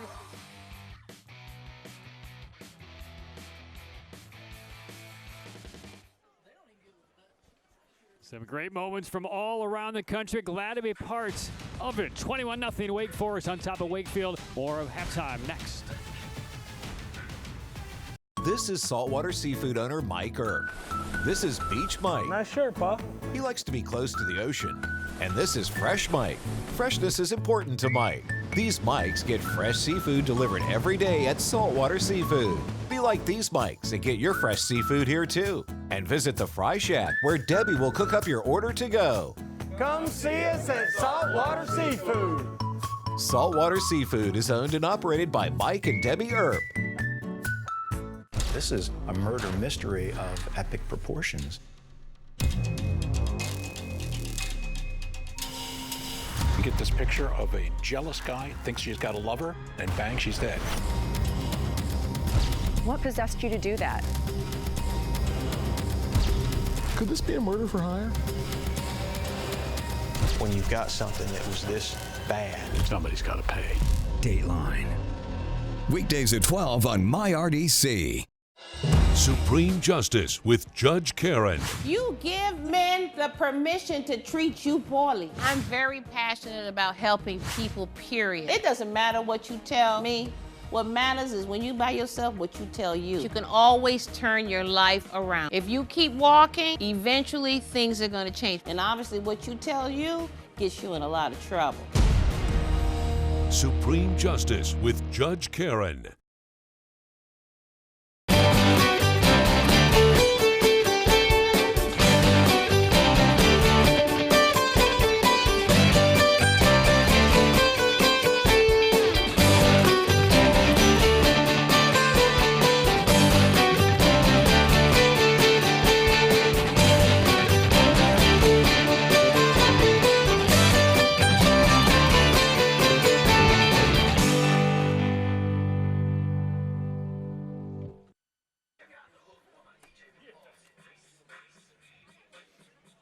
Welcome you back to a 45-degree night on the campus of Wakefield High School. A little vanilla ice. It's cold enough. It's cool enough, certainly, on senior night. Wake Forest up by 3 scores as we take a look back at what happened in our opening half. And, Jay, a 3-and-out led to an early strike for Wake Forest. And Chris Moore led it off on the ground with great field position. The offensive line rolling, and then Wakefield coming through. They're trying to take shots at Wake Forest. They created a couple turnovers, almost won there. And back to Chris Moore, and he was big through the tackles. Moore, a couple of gash plays, led to a couple of touchdown runs from this man, Elijah Hines. It was a 21-0 lead after just one quarter, and then Wakefield got a little message from their coaching staff and started to offensively look like more of the Wakefield Wolverines we've seen this year. Yeah, that was the first big play for the offense. Aaron Christian coming through. But how about Foster coming off the edge? He was living in the backfield. And then Wake Forest just seemed like they had critical third down conversions they are able to pick up to be consistent on their drives. But at the end of the second half, Patrick, I was impressed with Wakefield's defense staying strong and creating some big plays. And then finally, they did create a big play as Hines was on the doorstep again. You see Wakefield ran off, stripped the ball away, forced a touchback, but Wakefield could not get into scoring position. The ball wound up at about the 28-yard line just after a fourth down conversion, but the clock ran out. Here's our first half stats. Wake Forest, no surprise, 138 yards on the ground and 138 through the air for Wakefield, but that doesn't tell a story, and the head coach for Wake Forest touched on it in his halftime interview. Reggie Lucas said what's been the key? Well, short field position. The drive started at 14. A drive started at 49. 3 times they've started inside the 50 all in that first quarter, and they converted. Oh, and they got all the momentum from the start. And it doesn't count as a turnover, but that punt that wasn't handled right, that's what created that great field position. So Wakefield here coming into the half, thinking the first 5 minutes here, they need to get something going. One turnover, that was huge to force Wake Forest to give up the ball, but they need to create more here in the second half. Big spark plays. Ivy has to have a huge second half. He's got wide receivers on the outside with speed to do it. He just has to have protection. And knowing how disruptive that Foster has been blitzing off of the edge from the Wake Forest defense, how is that negated or shored up to give Ivy an opportunity to do some damage? Wakefield's going to have to either go to the quick passing game, get rid of the ball quickly, chip block over there, use a tight end or a running back to chip Foster to give Ivy time to throw the ball, but you cannot leave the left tackle one-on-one with Foster and leave him on an island. All right, so ready to begin the third quarter. Wake Forest 8-1 overall. Again, they were undefeated 4AA state champions last year, beating Vance on a late game safety 9-7. Undefeated in 2017 for another 4AA championship, shutting out Mallard Creek in the final, and undefeated in 2016, shutting out Page, wrapping up a 16-0 campaign. They won 45 consecutive games, and that ended in week 1 this year against Cardinal Gibbons in a game that Wake Forest actually led by 10 at halftime. So ready to go for our Lane & Associates Family Dentistry kickoff to the third quarter. Lane & Associates Family Dentistry, we love to make you smile. Brady Elms, the approach for the Wolverines. End over end and shorts. And a running return here by Tristan Spencer. And Spencer into Wolverine territory. Full throttle coming forward on that short kick. And he ran past the first wave of potential tacklers and returns it all the way to the 39-yard line. Spencer's so slippery. We saw him in the passing game. Some nice catches. Yards after the catch, tough to bring him down there on special teams. He found his lane. Another great possession for the Cougars to start here. On the Wakefield side now, the defense for Wakefield here. 2 best players, Jacoby Randolph, Matt Smith. They're going to have to step up in the second half. Fourth time a drive begins in Wolverine territory. Looked to set up a screen and simply chased out, and Douglas throws it away. Pursuit coming from the front side and 2 defenders from behind. Good feel there by Douglas. And Randolph, number 10, 6'3", 240 pounds. He's got the power on the D-line at Wakefield, playing a 4-3 defense. The front 4 has to create the pass rush. Now, Wake Forest, they're not going to throw a lot, especially with the lead here in the second half. It's going to be predominantly on the ground. Couple of wings left and right on 2nd and 10 from the 39.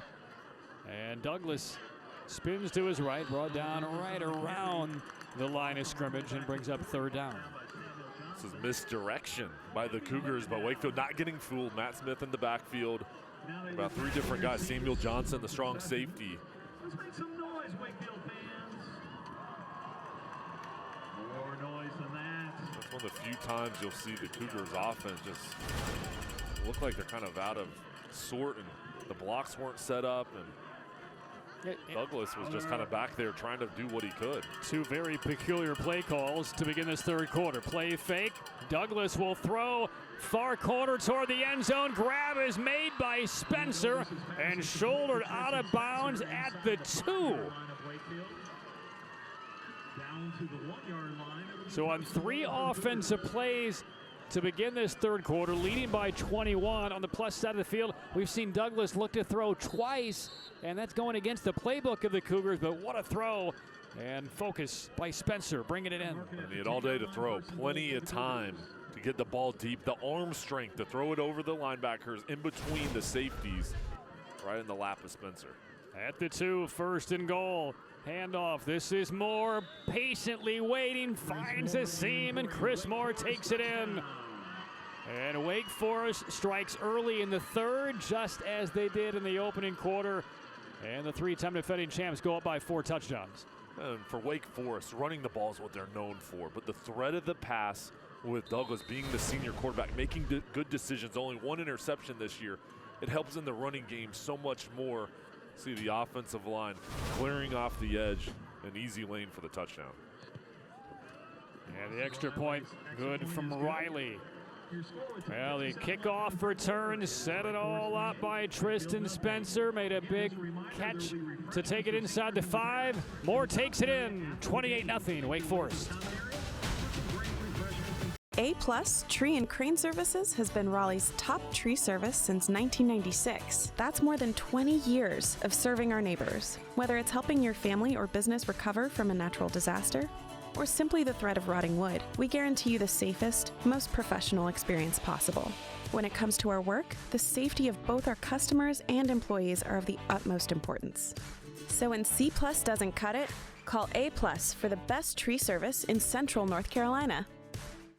When you recycle plastic bottles here in the Carolinas, you're a job creator. Your plastics are first sorted by a team of 100 at Sunoco.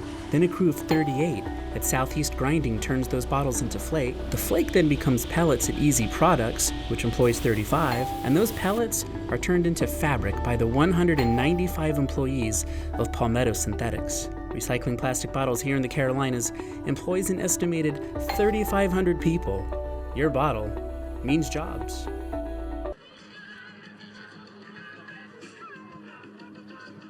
Well, 4 times tonight, Wake Forest has started inside Wakefield territory on drives.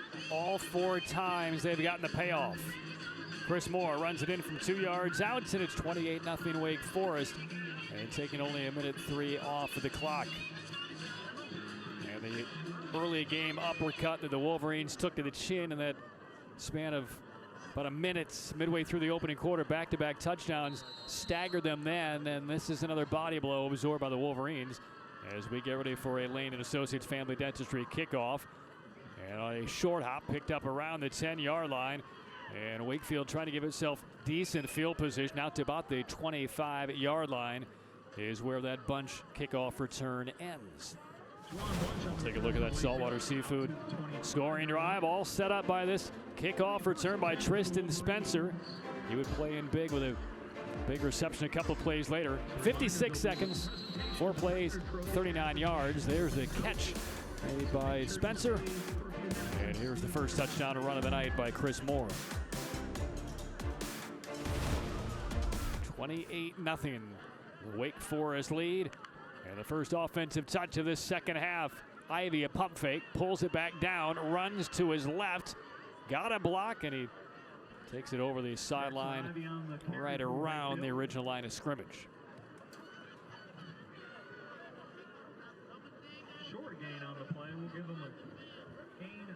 And there's an interesting set of play calls by Wake Forest in that first drive here in this third quarter. A couple of throws. This is a team that doesn't throw all that much. As a matter of fact, over the course of the year, Douglas has thrown only 69 passes in their first 9 games. But 2 out of the 4 plays on that drive looking to throw. It's almost as if they're trying to fine-tune some things as the season winds down and see what pass plays could work, how the new offensive line handles the pass protection, and get ready for, probably not early in the playoffs, but when you get into the quarterfinals, semifinals, and maybe the finals, if they return, those teams will be very well versed in how to stop the run, and you may need to go to a couple of plays through the air for Wake Forest. And you want to have confidence in the pass game, and just because they don't throw it that often doesn't mean they don't have the athletes. And Spencer, I've been really impressed with him tonight, and then Douglas, you see the arm strength. So they have the ability to use the passing game to be a weapon. It's not only the running game for the Cougars. All right, 3rd and 8 for Ivy. He'll take the pocket to his right, throw on the run, and there is Bunch right around the 40-yard line. That'll be enough for a first down. We've seen some pretty good throws on the run from Drexler Ivy tonight, and again, Bunch makes himself available. It's so hard to be accurate when you're on the run. We'll see Ivy rolling out, no pressure. Chris Allen block, number 94. Bunch just sitting in the zone coverage, finding the open green grass, presenting the target for his quarterback. The Blue Cross Blue Shield first down. Be bold, be confident, live fearless. First down to Wakefield. A little more than 2 minutes gone by in this third quarter.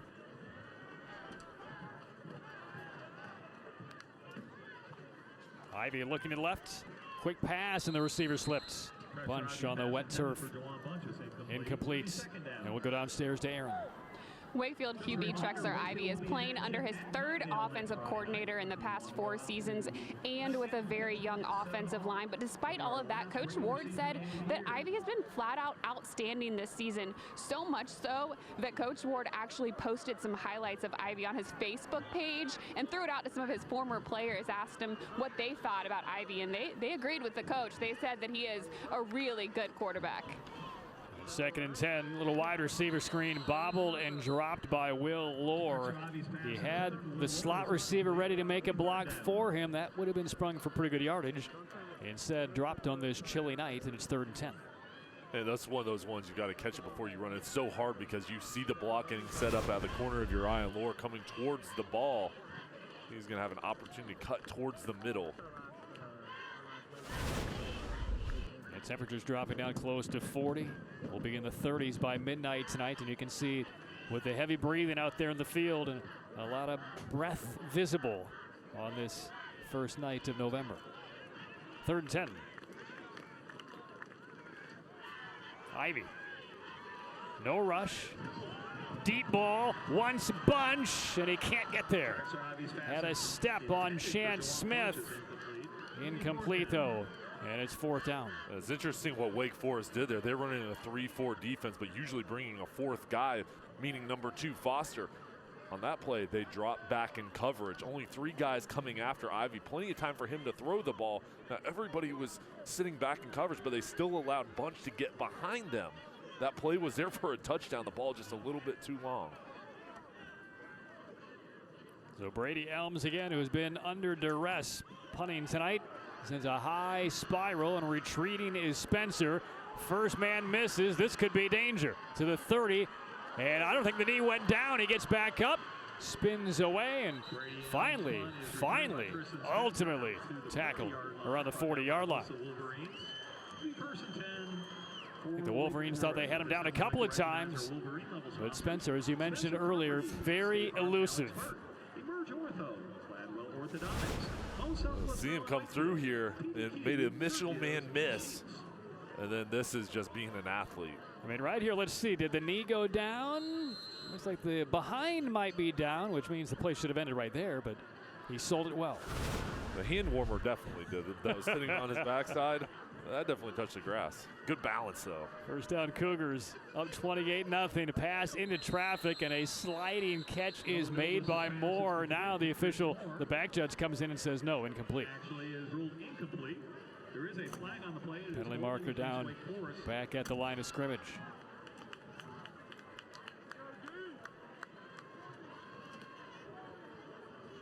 (28-0). Wake Forest leading, and the hold goes against the Cougars.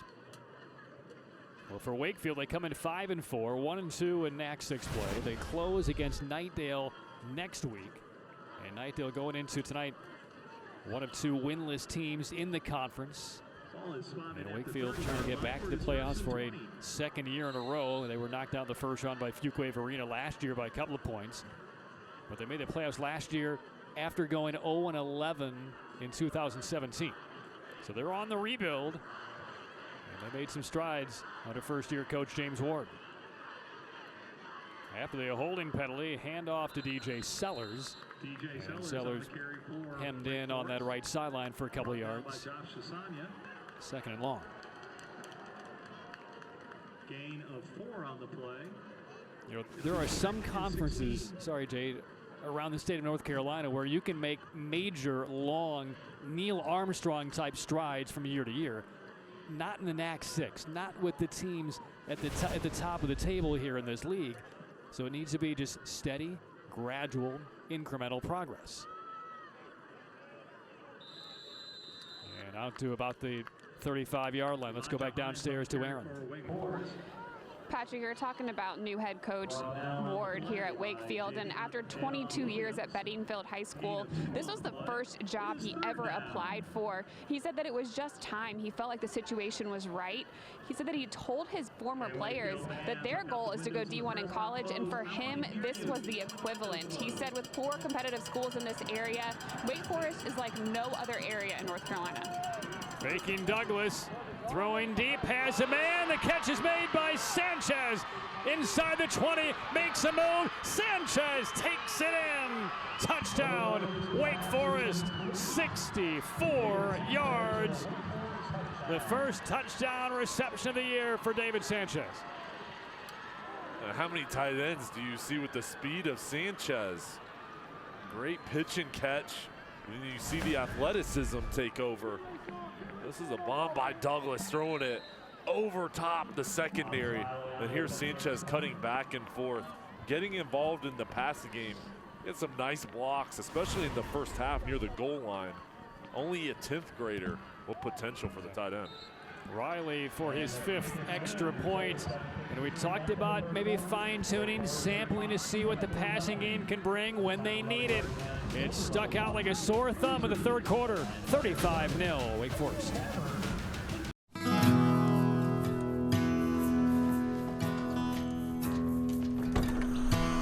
When you have financial confidence, you can live life on your own terms.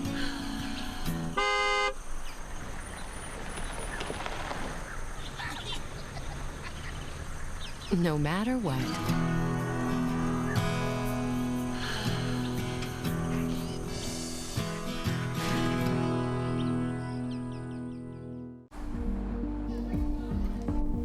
I do my best when I feel safe and inspired to learn. I want my kids to have better opportunities than I had. I wish we had classes like the schools across town. I want to hold our elected officials accountable. School boards transform communities. Speak up at yours and make your voice heard. Text SCHOOL to 225568 to find out how you can get involved.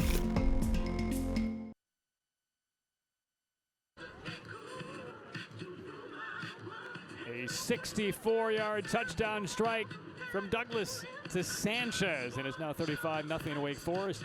7:53 left in the third quarter. And ready for another Lane & Associates Family Dentistry kickoff, and what has been a one-sided affair in the odd-numbered quarters tonight for Wake Forest. 21-0 they led after one, a scoreless second quarter, and now 2 quick touchdowns in the early stages of the third. This will be a touchback. Kickoff goes into the end zone. Will be brought out to the 20-yard line. It's 1st and 10 for the Wolverines. So Riley picks up the tee as we move to the Saltwater Seafood Fry Shack scoring summary. Another quick strike, 90 seconds, covering 60 yards, 3 plays. But the biggest of the 3 came on the final of the 3 plays on 3rd and long. Sanchez making his first touchdown reception of the year. A couple of nice moves down the field as well. He doesn't have many balls thrown his way. He has to make the most of it. Optimizing. And the drive for Wakefield begins the 20-yard line. Another low snap. Handled by Ivy. Gets the pass away. And out to about the 25-yard line is Walter Page. For Wakefield, again, senior night. The senior leaders here, everybody out here, even though you have a huge deficit. A couple weeks ago in Heritage, you almost came back in that ball game. And this is a different Wake Forest team. And again, with how they're playing tonight, they've really solidified their game plan and what they want to do. But Wakefield, you still have time left on the clock. The seniors have to step up and get this team motivated and get something positive going. That was a pretty important camera shot on that sideline for Wakefield just a moment ago. Ivy on 2nd and 5 over the middle, and it's off with the fingertips, a bunch incomplete. I think he felt maybe a big hit coming if he brought that one in.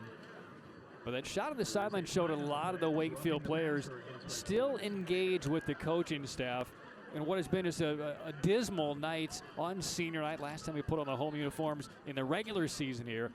But, you know, when James Ward came here, he knew he was not going to be able to overtake this conference in year one. It will take several years to get closer to an even playing field.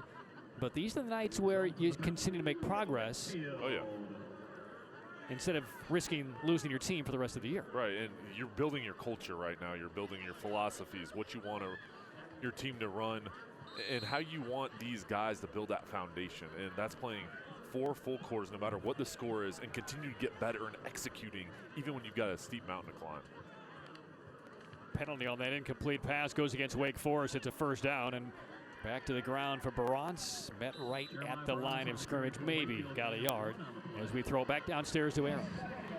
Speaking to changing the culture, it was what head coach James Ward said was the most challenging part of the first season. Coming in, teaching the kids how to practice hard, how to be physical, how to play hard every day for a full 4 quarters.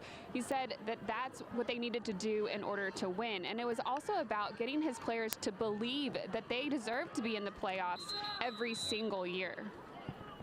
That pass toward Page, short hopped him incomplete, brings up third down. And, you know, kind of back to the conversation we had a few minutes ago, Jay, about, you know, the progress you need to make in this conference compared to others. It's going to be slower and steadier, and you may not see it reflected in conference wins initially, but if you get better a couple of years from now, you might have 2 or 3 teams from this conference going deep into the playoffs instead of just one. Well, and this competition in the conference should make you better if you get into the playoffs, and it's gonna raise the level of play at all of these schools, and if you want to be the best, you've got to beat the best. So it's a challenge week in and week out. 3rd and 10, sideline pattern, Page, and immediately collared by Chance Smith. And he is going to be right at the marker. It will depend on the spot of the football here. And our referee, Mark Barber, eyeballs it, and he will stop the clock. And they may call for a measurement. The offensive line gave Ivy time to throw the ball. Conversion on 3rd and 4th down. Again, critical for this offense, and we'll see if the Cougars bring pressure. Well, it's funny, both the offensive line and defensive line were in that ready position, but the football hadn't been spotted yet. Now they place it down, and it is 4th down and under a yard. Ivy looking left, nothing there. Throws on the move, balloons one to the sideline, and is brought in by Lohr, and he got the foot in. First down, Wakefield. We've seen a lot of pretty passes thrown by Ivy tonight. That one might be the leader in the clubhouse. And I love his patience he shows. Look at him, look over towards the left, find his reads, and then getting out of the pocket. Allen coming in his face, Isaiah Pimpkin covering Lohr, and Lohr kind of snuck behind him, knew where the sideline was, and got his feet in bounds. Lohr didn't get one, he got 2. Now they want it all. Looking for Bunce in the end zone. Makes the catch over his shoulder. Touchdown, Wakefield from 32 yards out. Another exquisitely thrown ball by Trexler Ivy. And the Wolverines finally on the board. And there's that explosive offense we've seen from Wakefield. And Ivy, beautiful rainbow over the top, and Bunch, he's got the speed to beat the secondary guys. He's so fast, good route runner. We'll see number 3 get behind the secondary. That's so hard to track that ball, and catching it over his shoulder, following it all the way through. Right in stride was the pass by Ivy. Now this Wakefield offense, showing again the talent they have at their skill positions. And now they line up for a 2-point try. And we get some motion on the left side of that offensive line by Wakefield. Lohr jumps. And they may have had 12 players on the field anyway. Yeah, I see Bunches running over toward the sideline. So this will push them back 5 yards. Now does that change the decision here? Because mathematically, all this would do, let's say you score 4 touchdowns and go for 2 and convert every time, you're within a field goal instead of needing a 5th touchdown. Yeah. But you need to be perfect on all 4 of these conversions if you score 4 touchdowns. And now you're going for 2 from back of this 7-yard line. But the offense stays on the field with Ivy. Empty backfield. And 4 receivers bunched up to the right. One-on-one coverage up top. Ivy looks to the bunch, throws underneath. It's tipped and nearly intercepted as Pipkin had his hands on it, and the conversion fails. 5:20 left in the third, 35-6 Wake Forest. As a reminder, the Mistletoe Market Holiday Fair will be November 9th from 9 o'clock a.m. Well, there's a little building block for Wakefield. A positive sign. Now, can they continue to put things together here? Now, it starts on special teams. One of the keys for Wake Forest in the ballgame tonight was special teams creating turnovers. Check plus on both of those. We'll see if Wakefield can turn the tides and kind of pin back the Cougars and make them and force them to go the length of the field to score points instead of giving them good field position, which it seems like they've really had great opportunity to start each and every drive tonight. 35-6 our score, and let's take a look at our end zone cam. I'd like to thank Courtesy Tone of Apex and United Rentals for making our beautiful high end zone shots possible tonight. The winds have moved through the triangle area, so it's safe to be at a high. We appreciate that. 35-6, Wake Forest leading. Now, we talked about this a couple of weeks ago when Wakefield was trying to come back against Heritage. They need to steal possessions, and you do that by onside kicks. And we'll see if that's in the cards here for the Wolverines. And Brady Elms with 4 teammates ahead of him to his right, and the other 6 behind him, and he will kick it deep. And it's returnable from the 10. And here comes Spencer again, cuts to the right. If he gets the corner, this is trouble. Midfield, stumbles a bit, maintains balance to the 25 and wrestled down around the 20-yard line. Another massive kickoff return by Tristan Spencer.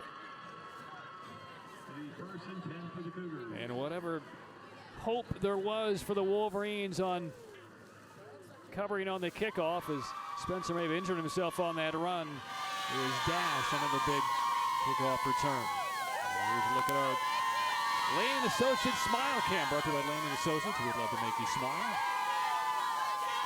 On a chilly Friday, November 1st. And another drive begins deep inside Wakefield territory. Chris Moore struggling forward as Matt Smith was hanging on. 8 of 3. You know, on that big return by Spencer, who was blocking for him downfield, hustling? It was Foster, the defensive end, who's had such a great game on the defensive end. So many of these starters playing on special teams, making an impact there as well.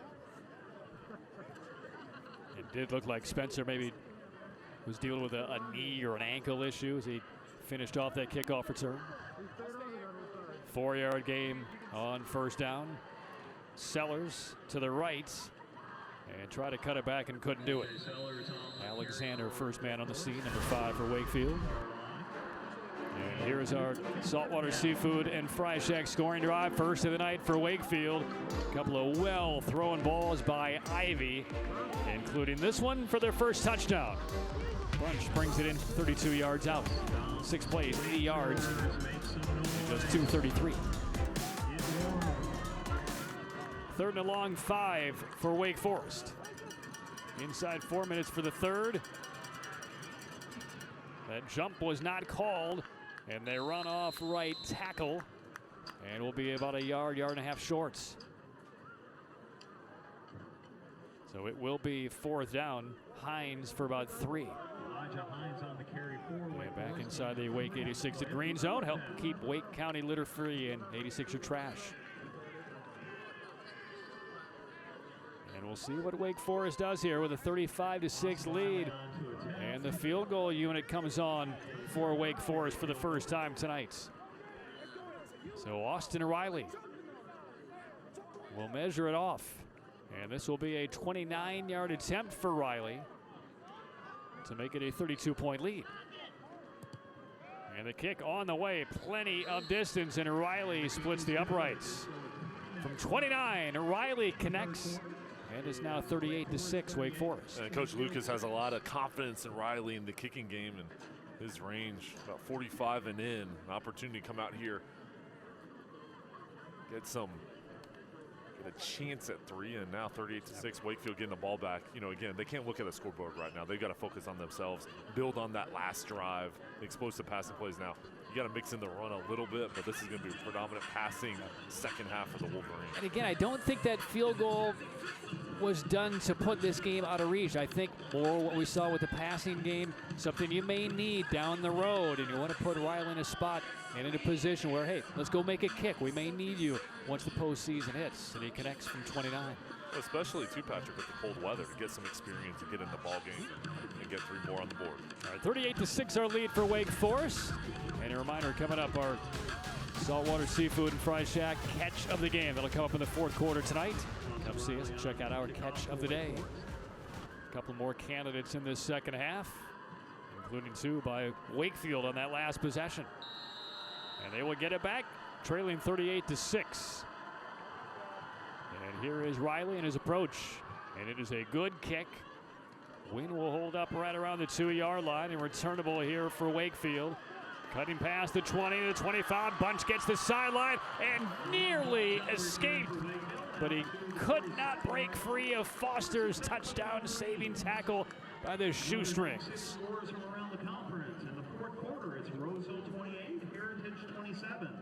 And really, you're talking about probably 2 of the more electrifying players on each team's going at it right there. Bunch on the return and Ezekiel Foster tracking him down. Well, Bunch has that extra gear, and for Wakefield, I think you've got to give the ball to number 3 as many times as possible. Every single offensive drive you have. Strong return. Drive begins for Wakefield at the 47-yard line. And again, an empty backfield. 5 receivers across the formation for Ivy. 4-man rush, swerving ahead, and he will run it down the sideline and then just kind of snake his way over the boundary and avoid a hit. Pickup of 13 and a first down for Wakefield. Late stages 3rd quarter, 38-6 Wake Forest. Wakefield closes the regular season next Friday against Nightdale on the road.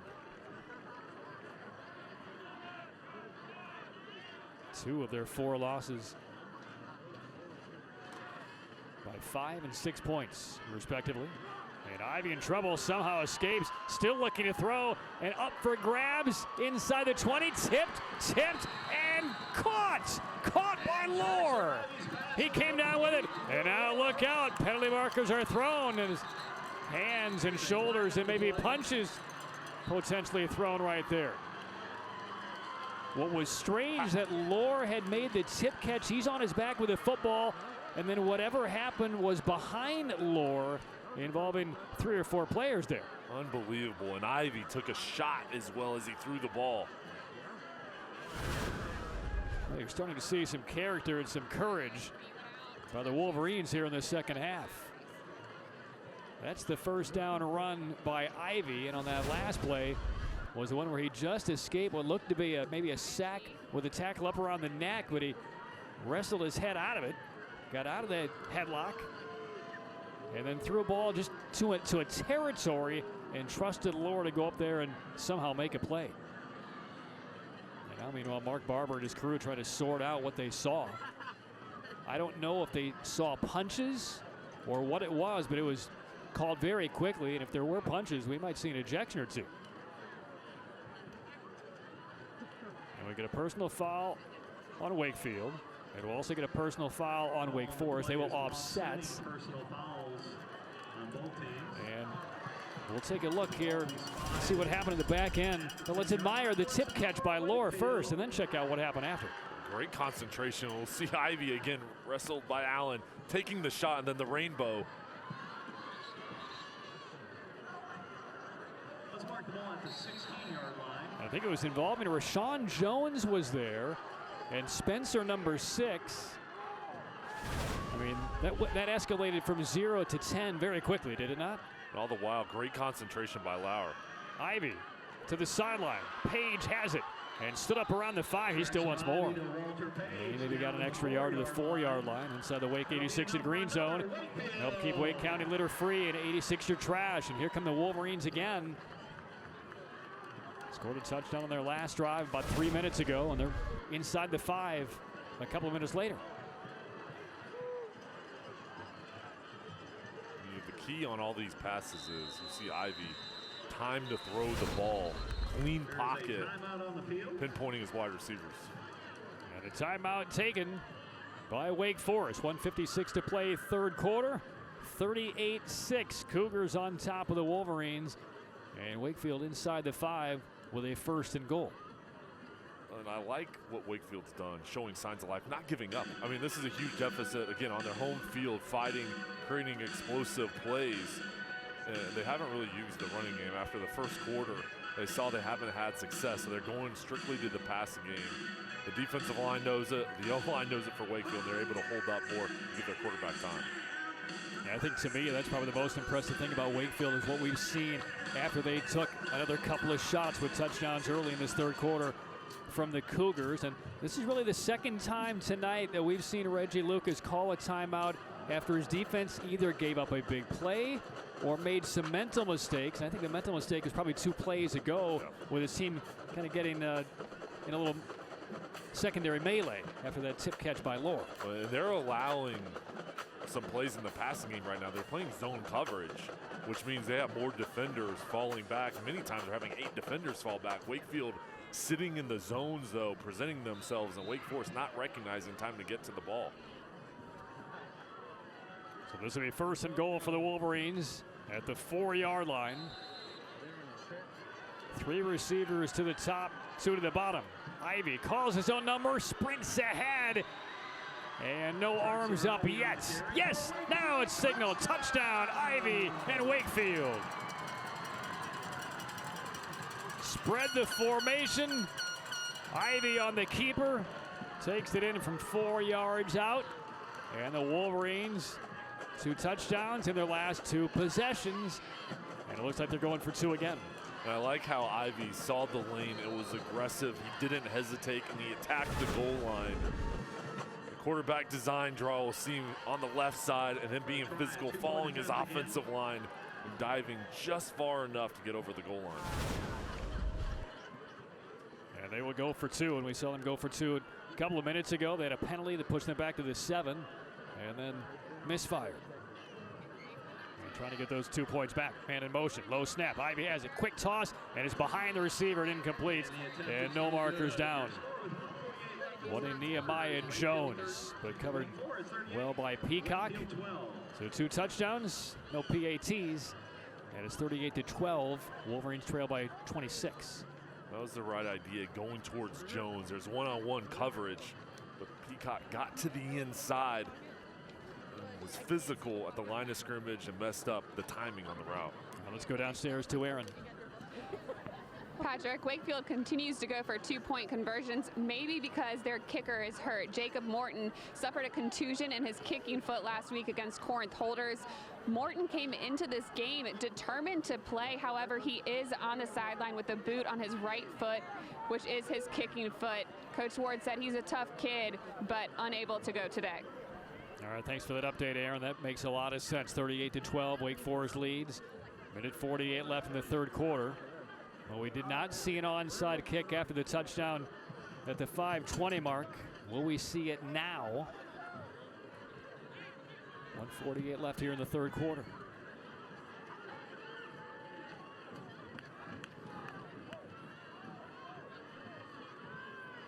I mean, I think if you're really trying to give your team a chance to get back and somehow make this competitive in the fourth quarter, I think you go for it.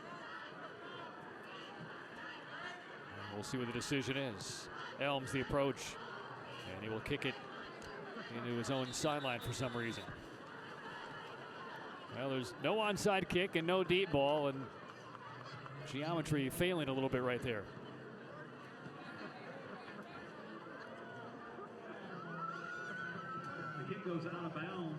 And again, with Jacob Morton out with that injury, he would normally be handling the kickoff duties. I think they want to keep the ball away from Spencer as well. I mean, he's hurt him so much in the return game. And right about the onside kick, you know, do you do it now and give yourself every opportunity? And I think Wakefield's just tired of having the Cougars have such good field position. Want to kick it out of bounds and force them to at least go about 65 yards here to get in the end zone. Now the defense, this is where you got to focus on the turnover factor again. Strip the football. They have forced one tonight. Here's that little counter play. Breaking free, Chris Moore out to midfield. Tracked down by Samuel Johnson. And that'll be a pickup of 15. And another Saltwater Seafood scoring drive brought to you by Saltwater Seafood and Fry Shack. 62 seconds is it, and a couple of well-thrown balls and a tip drill brought in by Will Lord. And then Ivy takes it in from 4 yards out. 38-12 is our score. Wake Forest leading Wakefield. Final minute and a half of the third quarter. And mark it to 49, and this is Hines kind of backing his way forward for a couple of yards as a marker comes in the vicinity of offensive holding. More on the carry, or excuse me, Elijah Hines on the carry inside Wakefield territory. There's a flag on the play.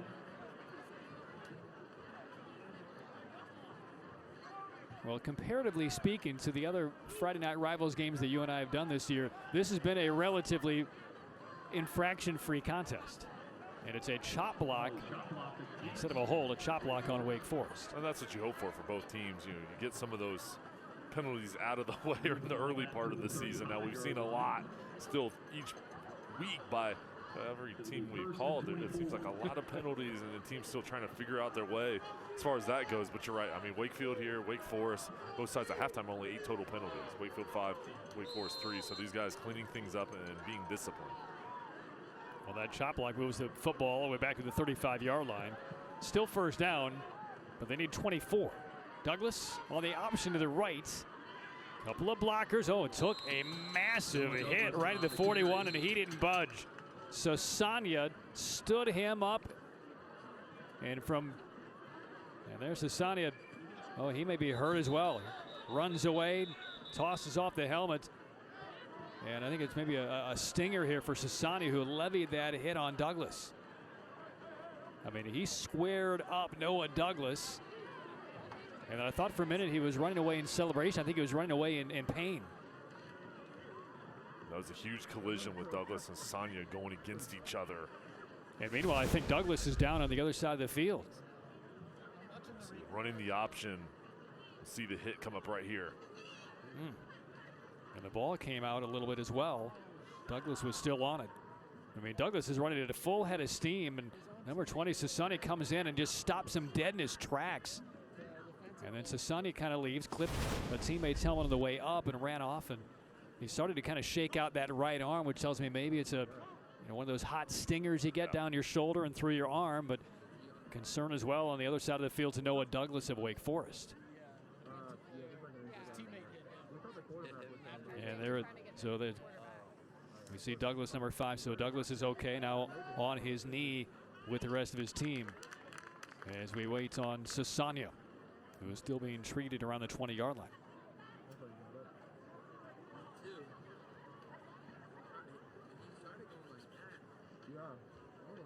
Athletic training staff is out having a look.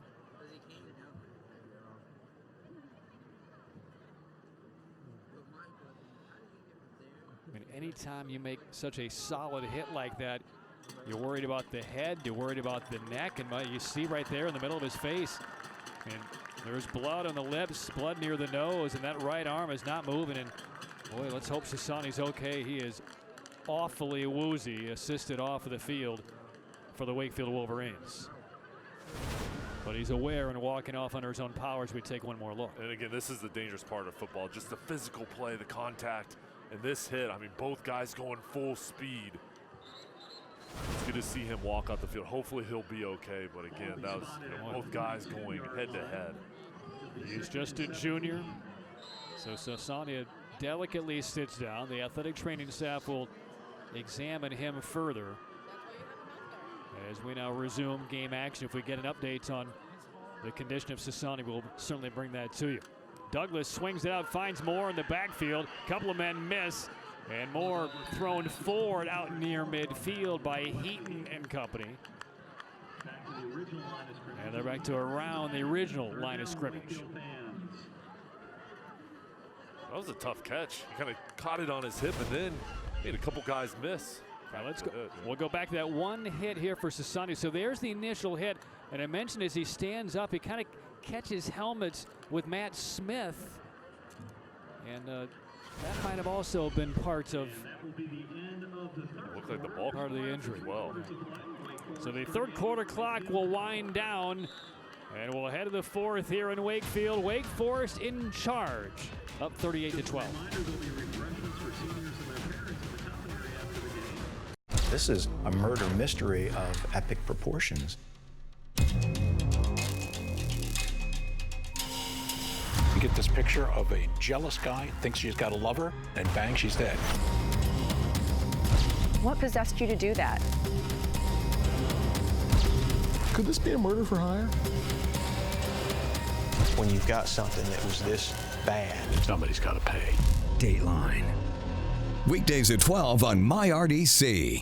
When you recycle plastic bottles here in the Carolinas, you're a job creator. Your plastics are first sorted by a team of 100 at Sunoco, then a crew of 38 at Southeast Grinding turns those bottles into flake. The flake then becomes pellets at Easy Products, which employs 35, and those pellets are turned into fabric by the 195 employees of Palmetto Synthetics. Recycling plastic bottles here in the Carolinas employs an estimated 3,500 people. Your bottle means jobs. It's full of comic legends. What TV series featured Tinky Winky and Poe? To Catch a Predator. Wall-to-wall laughs. In Greek mythology, the goddess of virginity is who? Lying. It's the comedy game show. What does CVS stand for? Condoms, Viagra, and snacks. Watch all the comedy on Funny You Should Ask. Weeknights starting at 10 on MyRDC 28. A+ Tree and Crane Services has been Raleigh's top tree service since 1996. That's more than 20 years of serving our neighbors. Whether it's helping your family or business recover from a natural disaster, or simply the threat of rotting wood, we guarantee you the safest, most professional experience possible. When it comes to our work, the safety of both our customers and employees are of the utmost importance. So when C+ doesn't cut it, call A+ for the best tree service in Central North Carolina.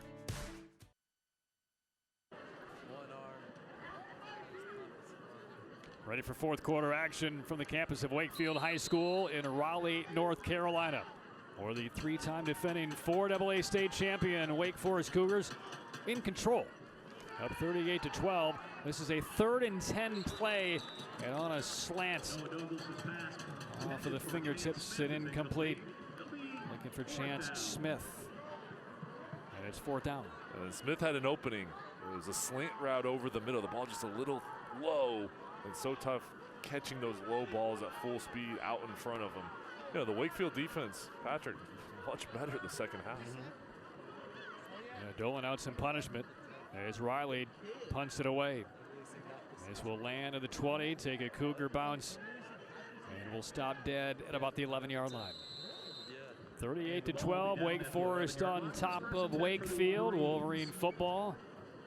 And we saw a very good third quarter. Couple of touchdowns from Wakefield. Some good tosses made by Ivy. Couple of excellent routes and receptions made by Will Lohr.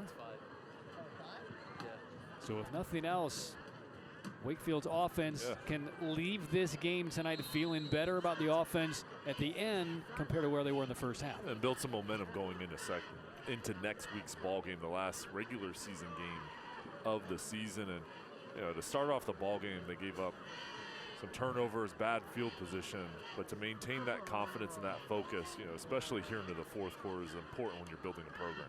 Ivy quickly passes it out to Jones, an immediate tackle right around the 11-yard line by Tristan Spencer. There's been a devil on kickoff returns tonight for Wake Forest. He's played very well in the corner as well.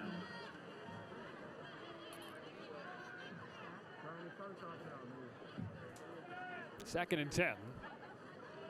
And meanwhile, the athletic training staff still treating and examining Joshua Sasanya on that sideline. And we hope to have an update on him in a couple of minutes. So a tackle made by Sasanya against Douglas. The immovable object meets irresistible force. Over the middle, tipped and incomplete. Lohr breaking right in front of Jones. Two receivers on two routes in the same vicinity. A little bit of miscommunication between those two. 3rd down. These are deep passing routes, and in order to give the wide receivers time to get down the field and get vertical, the O-line holding up there enough for Ivy. The ball just a little bit too far. Again, it seems like Wakefield's just been in too many 3rd and long situations, and that's where the pass rush of the Cougars has taken over. Ivy time to throw on 3rd and 10 over the middle at the 25-yard line. Catch made, and the tackle right at the spot to the reception by Rashawn Jones, and that's enough for an NC Oral Surgery and Orthodontics first down. Jones ran a crossing route over the middle, sat in the zone coverage. And Ivy has the arm strength to get it in between the secondary, tight window. Fired it in there. So first down for the Wolverines, trailing 38-12. Clock shows 10.5 for the final quarter. Another low snap. Ivy picks up and now has to figure something out. Buys some time. Dangerous ball over the middle, and it's intercepted by Matthew Pants of Wake Forest. Throwing into triple coverage, and Pants takes it down to the 35-yard line. The second pick thrown tonight by Ivy, and any hopes the Wolverines had have just been dashed. And the strength for Ivy's game is his arm strength and his ability to get out of the pocket and use his legs. And there, he's trying to make a play, trying to get his team back in the ball game, but he threw it across the middle of the field, trying to make something happen, and the secondary just flooded over just enough to jump in front of the ball. So this drive begins, the 5th of the night inside Wakefield territory, and a handoff to Sellers, and he's inside the 30 and brought down. They'll mark him down about the 27. Aaron Summers downstairs with an update on Josh Sasania. Aaron? Sasania will be out for the remainder of the game. He's dealing with a few different issues. His nose is still bleeding. The athletic trainers are trying to get that to stop. They did check out his mouth. He does have braces, so they wanted to make sure he didn't have any cuts in his mouth. But then now they're moving on to check his right shoulder, which he said he's having some pain in. All right, thanks a lot, Aaron. And not exactly sure where the injury occurred, but I think it might have just been the initial force of that incredibly massive tackle and the stick he made on Noah Douglas. It might have just been the force of it, and maybe the inside of the helmet also caused a little bit of the issue as well. Pick up a couple of yards. 3rd and short now for the Cougars. So Ivy last week, 5 touchdown passes. Tonight, 1 touchdown pass. And now his second interception. Always dangerous, throwing back across the grain and across your body right there into a lot of traffic. 3rd and 1. Hines breaks a tackle and carries it all the way down to almost the 15-yard line. First down, Wake Forest. Inside the Wake 86 at green zone.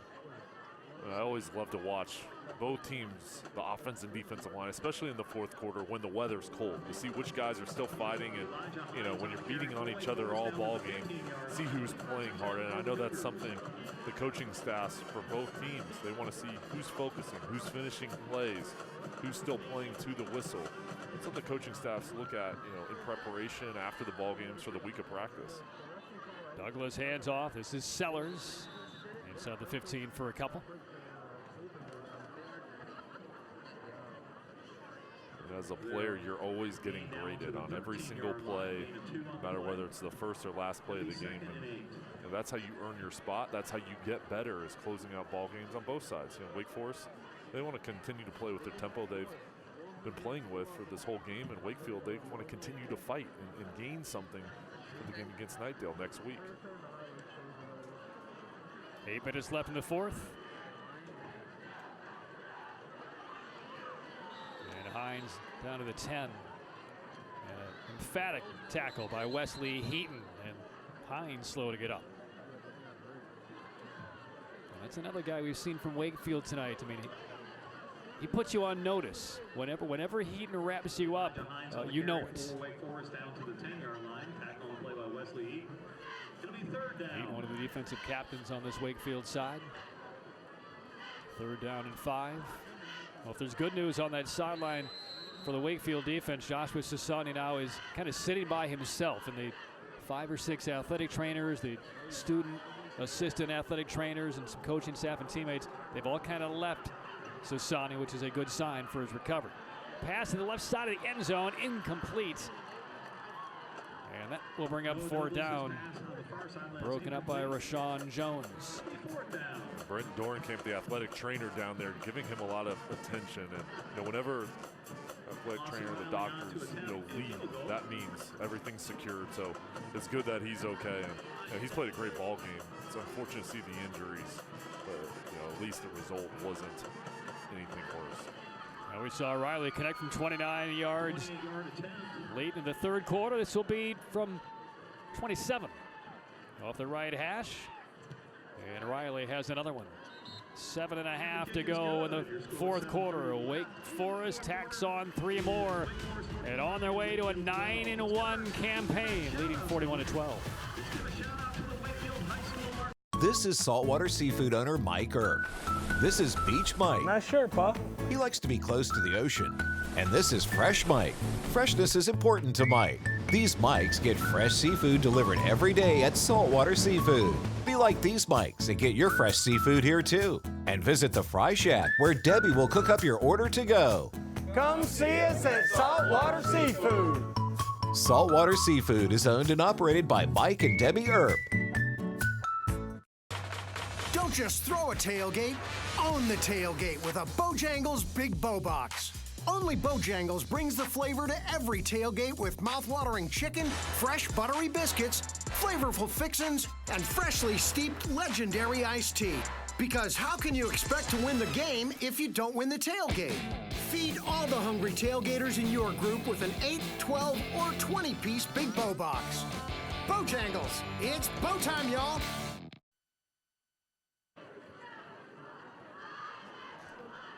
41-12, Wake Forest on top of Wakefield after a Riley 27-yard field goal, his 2nd field goal of the night. 7.5 to play in the 4th quarter. Aaron Summers down on the sideline.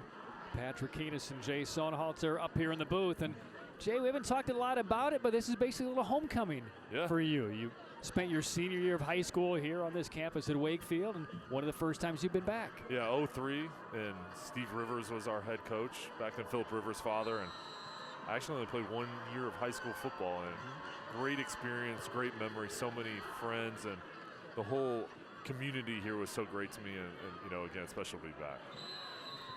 Kick return just short of the 30-yard line. That's where this drive will begin for the Wakefield Wolverines. Well, what's changed and what hasn't? Well, you look out at the growth of the school and the community. I mean, there's new buildings out here and new trailers out here, and you go inside the hallways, and so many kids roaming the hallways. When I was here, this was a new school, and again, the growth here. But you look at the facilities and the stadium, it's good to see everything continue to build up and get better and better throughout the years. And these kids have a great opportunity, whether it's football or other sports, in this conference at all the schools, but especially here at Wakefield with the facilities they have. What I like about you especially is that you stay very connected to this program. As Bunch makes the reception, there is a marker down. Bunch tries to get to the outside, does, and then a wrestle down around the 45-yard line by Gio Buccellato. But again, a marker is down, holding with a 16-yard reception. We'll see if it stands. Discuss with Mark Barber in the white hat, our referee, and this one's coming back.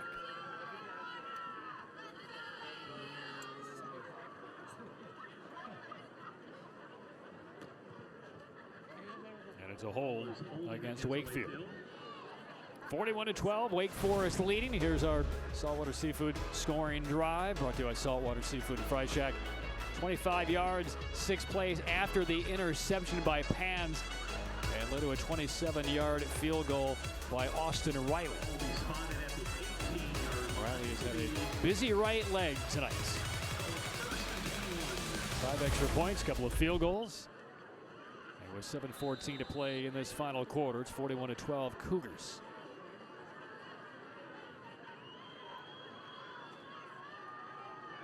Ivy with time to throw as again the Cougars rush only 3, and this one's dangerously thrown, and Pans almost had another one. Incomplete, knocked off the hands of Bunch, but Pans, I mean, he had that one in the crosshairs.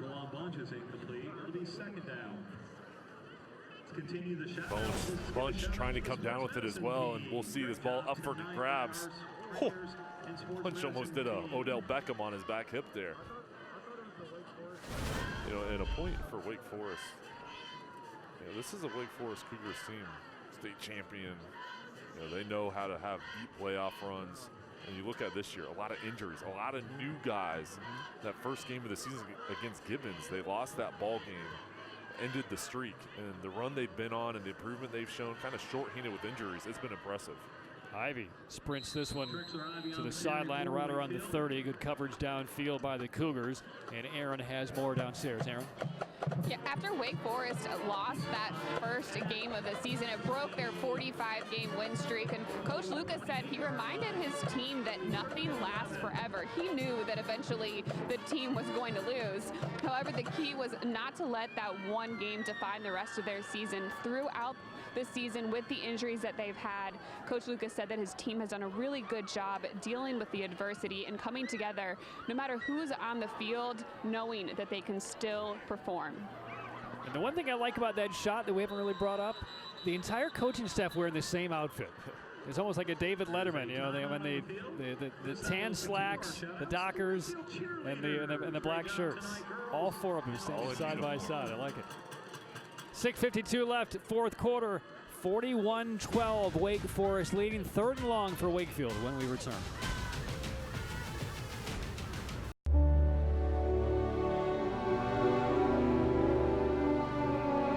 They've stormed beaches and freed countries.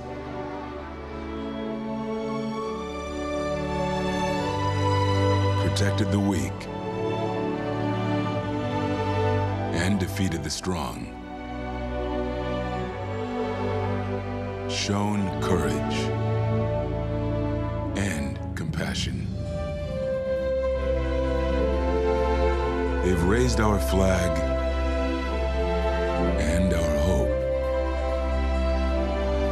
They've been called leathernecks. They've been called devil dogs. But above all, they're called Marines.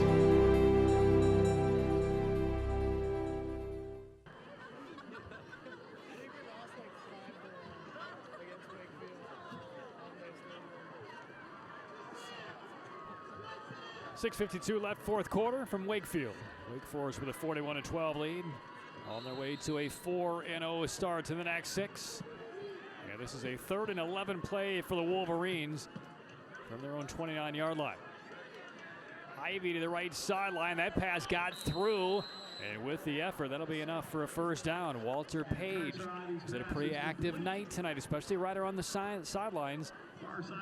And Page brings in his 5th catch. Wakefield has a lot of depth out of the wide receiver position. We're calling different guys all night. Page coming through. It's so tough to focus on a ball when a defender's right in your face. He brought it all the way in.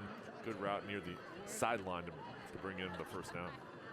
So up to the 40-yard line, drive sustained for Wakefield.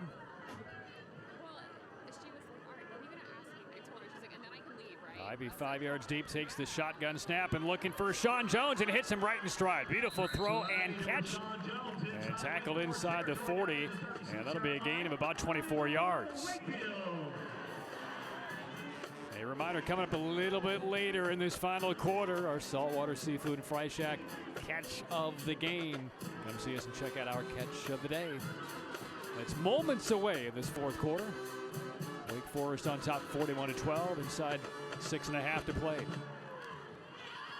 From the 36-yard line, Ivy tosses into the end zone and getting to it is Bunch, a sliding catch, touchdown, Wakefield. Bunch from 36 yards out made the adjustment and got the hands underneath that football. A beautiful throw by Ivy, laying the ball out, and then Bunch coming back to the football, coming across his body and tracking it. We'll see Ivy put air underneath this one. Plenty of arm strength, and Bunch see him coming back in, ankling his body, getting his hands underneath the ball, the hand-eye coordination. Unbelievable. And they go for 2. Ivy swings it to the right side, and that goes through the hands of Page. A whistling pass. That was in the perfect spot. Page got his hands on it. When you do, got to make the catch. And Ivy threw it away from the defender, only where his wide receiver could catch it. Just wasn't able to focus and bring it in. Wakefield, though, again, this offense, look at the deep passing play. They look good when they're throwing the ball vertically. Second touchdown reception by Bunch at a 32-yard TD reception midway through the third. Trumps that with a 36-yard touchdown catch here halfway through the fourth. 41-18 is our score. So Wakefield's gone for the two-point conversion 3 times, failed 3 times, or else it would be a 41-24 game in a utopian world. We'll take one more look at the throw by Ivy and that adjustment at the last second by Bunch. That's amazing how he's running full speed, able to track it and then just change his body direction and jump back towards the football. I mean, that's amazing. And just tip of the cap by both the safety and the corner out there on coverage. I think initially they were hoping that ball hit the ground, but then they realized that's just a great football player making a great adjustment and showing great awareness of where that ball's going to wind up. And they were stride for stride with him. And that ball placement was only where his guy could catch it. Anywhere else, that wouldn't have been a touchdown. And now we will see an onside attempt here for Wakefield. 6 at the bottom of your screen, 4 plus the kicker up top. And again, the ball needs to go 10 yards before the Wolverines can touch it. If it's deflected by Wake Forest first, it's a live ball. And this one is too easy to handle. And even a defensive lineman, Desan Gaddy, able to bring that one in. So Wake Forest able to cover it up. And here's another Saltwater Seafood Fry Shack scoring summary. 71 yards in just a minute and 9 seconds. Jones a key catch for 24, and then Ivy unfurls one, and Bunch getting to the spots. The knuckles on the grass, the football on top of the palms. And the second touchdown catch of the night. 6:17 to play. Wake Forest football. Stancil had a big run in the first half. Takes a hit from Heaton and tumbles to about the 48-yard line. On the play by Trey Stancil out to the 49-yard line of Wakefield.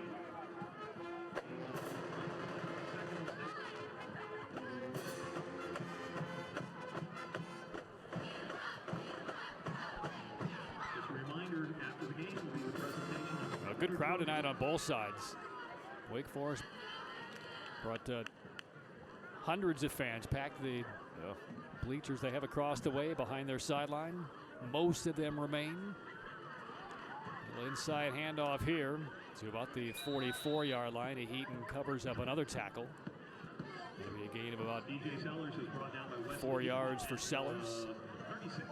Especially with the weather cooling off, you can see the players down the field, you can see their breath, and this is kind of the first cold night of games. And as we get into November 1st, it's amazing how close playoffs are, state championships are, and this is a really exciting season for these teams. They're kind of jockeying for playoff position. 3rd and 3. Stancil. Good cutback. First down yardage inside the 40. And Alexander simply will not let him go. Down to the 38. Well, when Aaron brought up earlier that loss to Cardinal Gibbons and how Reggie Lucas explained to his experienced yet young team with players then forced on the field because of some injuries, they didn't want to have that impact their season and lead one loss to another. One of the things that came out of last week's overtime win over Rollsville, similar kind of theme with Reggie Lucas.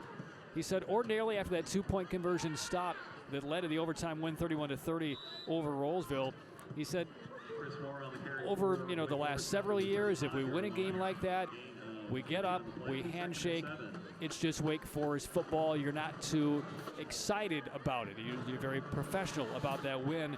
But he said last week, the reaction of that conversion stop led to the win. With all the young players, you did see this almost exuberant celebration. He liked to see that because a lot of those players in the field haven't been key players over this run the last 3 championship seasons. So he was happy to see that reaction from this team because it's a different composition. And you've got to learn how to win in different ways. And you're right, when so many of these guys are new players or new guys getting experience this season, even though we're already here towards the end of the season, this is a Wake Forest team that's blown out many of their opponents, and they haven't been in close ball games. They did against Gibbons last week. But this is a team, again, each year is a different year. Just because you won it last year doesn't mean anything. And his team, that's why they showed that emotion, because they knew how critical that could be and that experience as they move forward. 3rd and 5 now for the Cougars, inside 4 minutes now. Leading 41-18. Yeah, their loss to Gibbons was by 3. Again, they led at halftime. A 1-point win, as I mentioned, in overtime last week over Rollsville. And the nearest closest game beyond those two was a 2-touchdown win over Wallace Rose Hill about a month ago. So the fact that they were able to come up big in a close game when, frankly, outside of week 1 against Cardinal Gibbons, they have not played a lot of significant plays late in games. They will coming up. And certainly Heritage will pose that threat next week. A chance to see just how much oil there is on that measuring stick for Heritage. Slipping down to the right side on 4th down, and Jones unable to pick it up, and it'll go back to Wakefield with 3:12 left. Because of that, for Wakefield's defense getting off the field now, Wake Forest, they just want to play keep away. They're just trying to use the clock up and go for a 4th down stop by the Wolverines.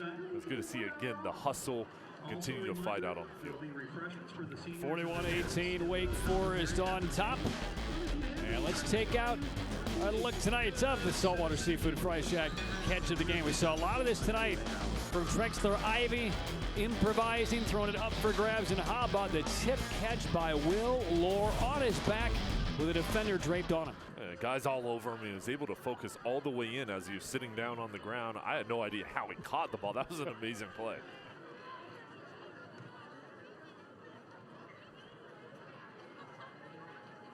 And now before the snap, Ivy having a couple of words with Mark Barber, our referee.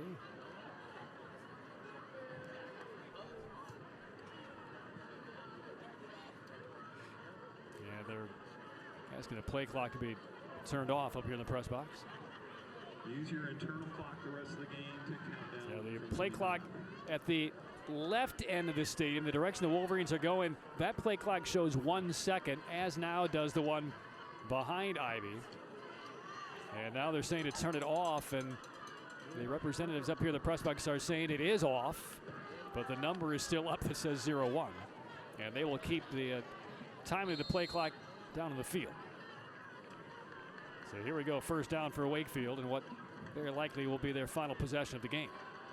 Ivy throwing again, looking for Bunch again, makes a catch again, and cartwheels to the 27. 41 yards on another hookup from Ivy to Bunch.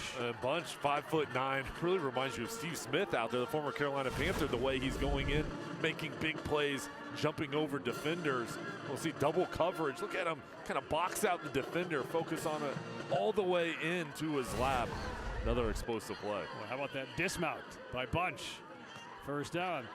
Catch and then a quick lateral to Bunch from Page. And look at Bunch go, weaving his way into the end zone. Touchdown, Wakefield. Bunch the touchdown, Page the assist, and Ivy the pass. I don't know if that was planned or not, but was that not fun just to see the play out there? We'll see if they improvise this. The throw by Ivy. It sure looked like it was something that at least Bunch was made aware that could happen. How about that? Little shell game against the 3-time defending state champs. Wakefield has some second-half magic. With the way they came back against Heritage and here now against Wake Forest, it seems like they saved their best for last. Now the officials are gathered at around the 10-yard line. They're not going to talk about the point that I'm going to bring up. And I could be nitpicking here, but that last replay we saw on the toss, it almost looked like it might have been a tad forward instead of backwards, but I don't think that's what this discussion is about. We'll see if we can re-rack that replay again. At least Wakefield hopes it's not. But beyond that, how about that creativity and execution? Here's the replay, field level, and we'll check on this toss. It's the ball and not the player where he brings the ball in, but that's tight. Very close. But again, this may not be the conversation that the officials are having here. Yeah, there's a player down there. There's the reason for the stoppage. Player down right in front of the Wakefield sideline. And can't get a number on that Wake Forest Cougar who's down.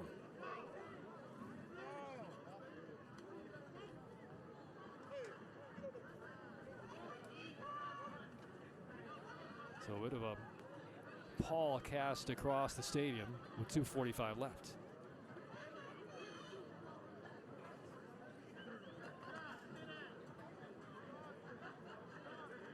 We saw the big injury a few minutes ago involving Sasanya of Wakefield. And again, we're not going to identify the player until we know exactly who it is for Wake Forest. Okay. Okay. And we do have an ID now. That's Matthew Pants, number 37. We had that interception earlier in the game. We'll see what happened here. There's Pants right there making the tackle on the right. Now out of the screen. Now he comes back in. It looked like he was just kind of holding on to Bunch, then the body kind of went limp on him. What'd you see?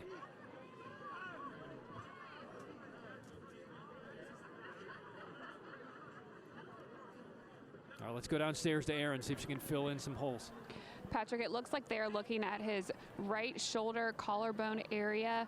He has not moved since he rolled over onto his back. There are several athletic trainers and staff around him right now. He did look like he was in a lot of pain. As soon as he was hit, he was banging the ground. He knew immediately that something was wrong. And now they're going to delicately assist Pants, at least sitting up now. Helmet still on.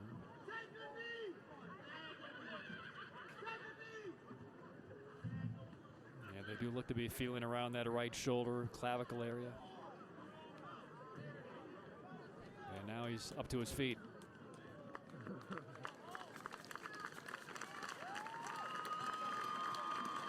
And credit as well to the athletic training staff of the Wakefield Wolverines who are out there helping out their brothers and sisters from the training staff for Wake Forest.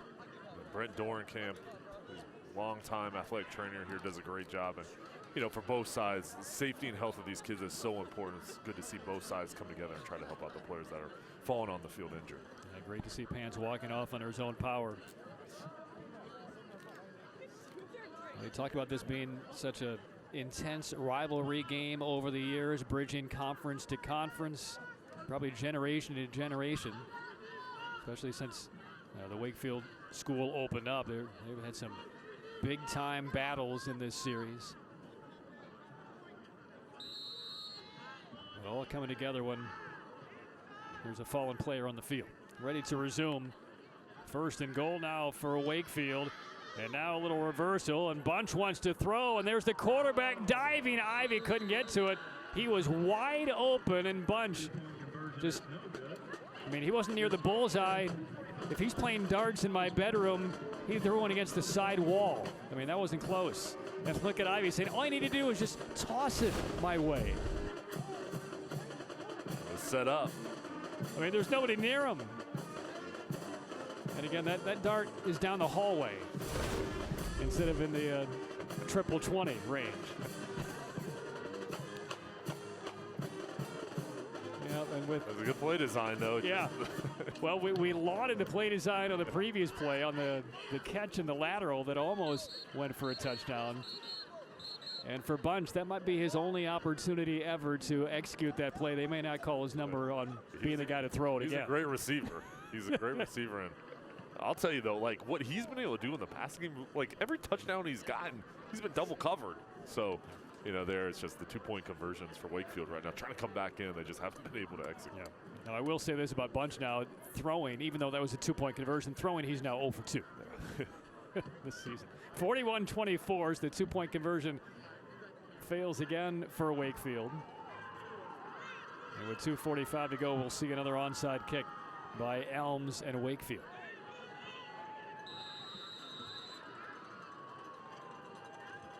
And here's the approach, and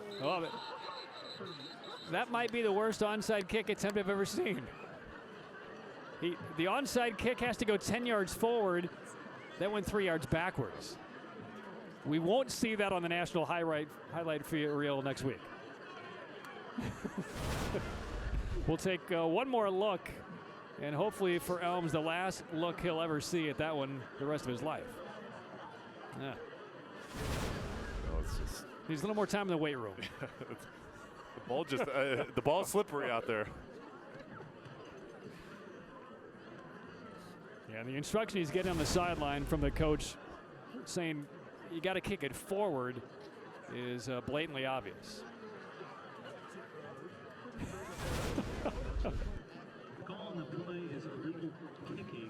And the penalty assessed will be illegal kicking for Brady Elms. And we'll see where the officials spot this football. Again, he was kicking from the 40. He kicked it backwards to the 37.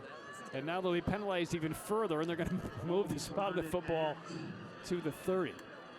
I will say this about Brady Elms. He's just kind of etched that football memory in the minds of every Wakefield Wolverine, that at every reunion, at every homecoming from here on out, that will be, you remember that one time? So Elms has that going for him, which is nice. Well, they're going back out there. And now they're going to kick again. A chance for immediate redemption right here for Elms. But this time from the 30. Would they dare? I mean, he's 10 yards behind the ball right now, and it looks like he's going to kick this one deep. Maybe just to soothe the ego a little bit. I mean, who knows where this football could go, Jay? I think they have to onside kick it. You know, for Elm's sake, I just hope it goes forward. And it does. It knuckles, but it will be out of bounds. That'll lead to another penalty. And so Elms, yeah, but as most people would, then kind of grabs the hamstring and runs off of the field. That's what happened.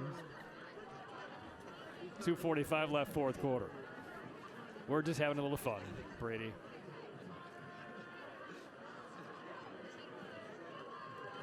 And again, Aaron brought up earlier in the game with Jacob Morton, their first string, not only place kicker, but field goal kicker, extra point kicker.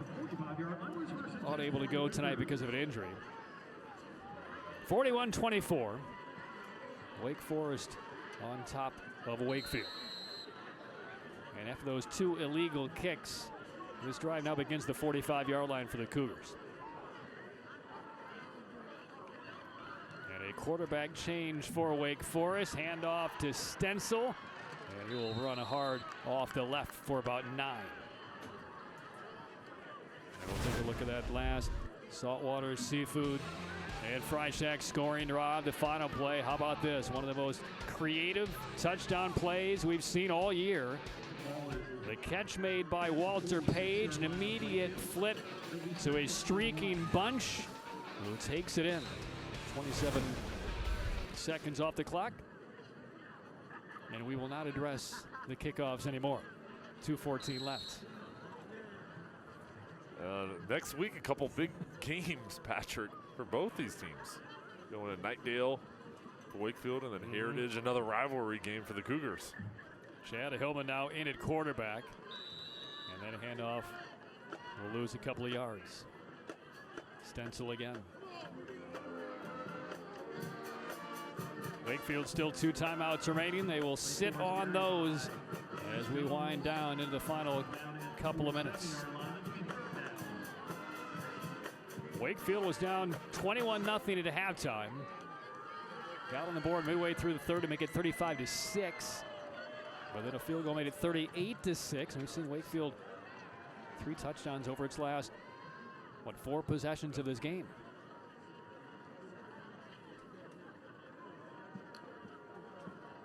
And taking every ounce of the play clock, which is not visible because they've shut it off. It's being kept on the field. And on 3rd down, nothing happening there once again for Stansel. And that will bring up 4th down, and we will get a timeout taken by the Wolverines. That will leave Wakefield with 1. Now, because we brought up earlier in the game when Wakefield scored its first touchdown, the 5:20 mark of the 3rd, we commented on them going for the 2-point conversion because of the injury to their kicker, Jacob Morton.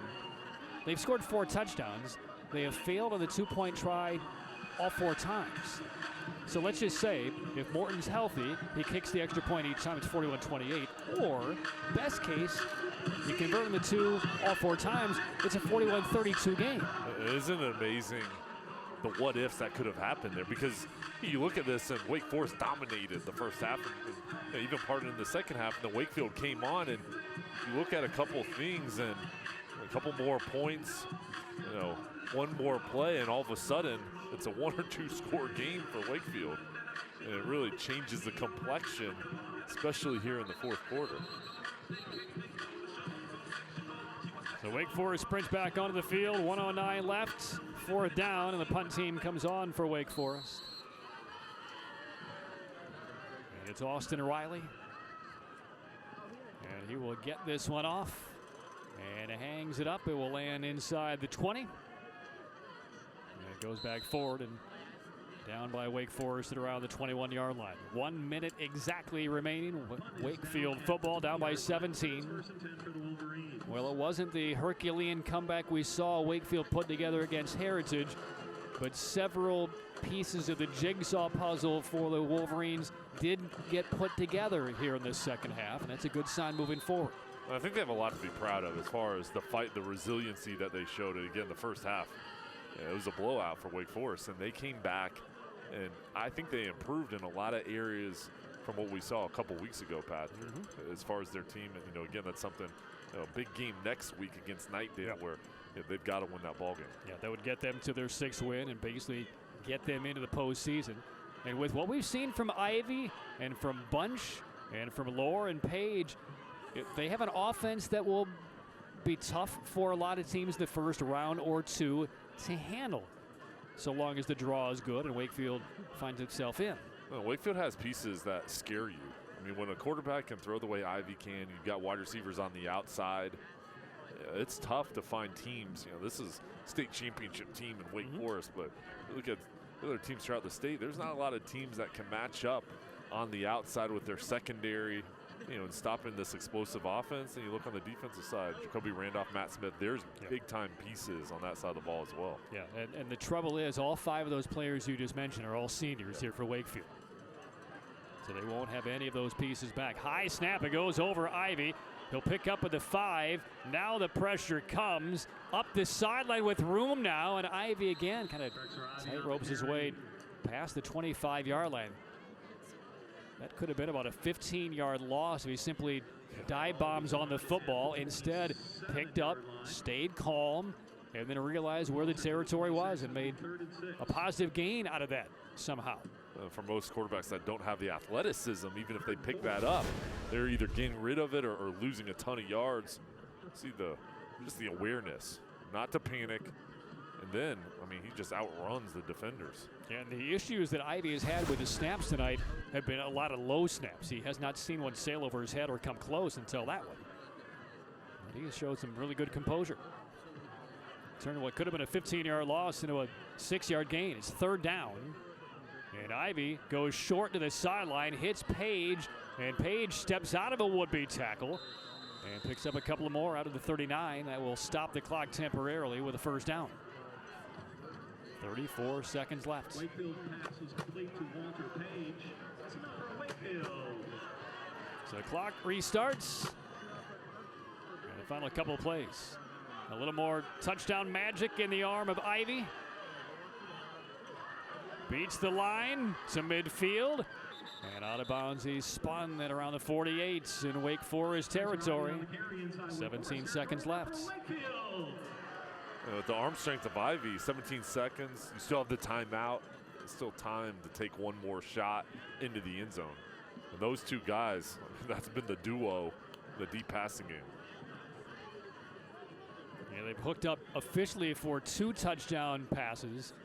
And I think the other one on the lateral from Page to Bunch. Bunch will take it in the final, whatever it was, 40 yards. That'll probably be, I'm assuming, qualified as a rushing yardage after the lateral.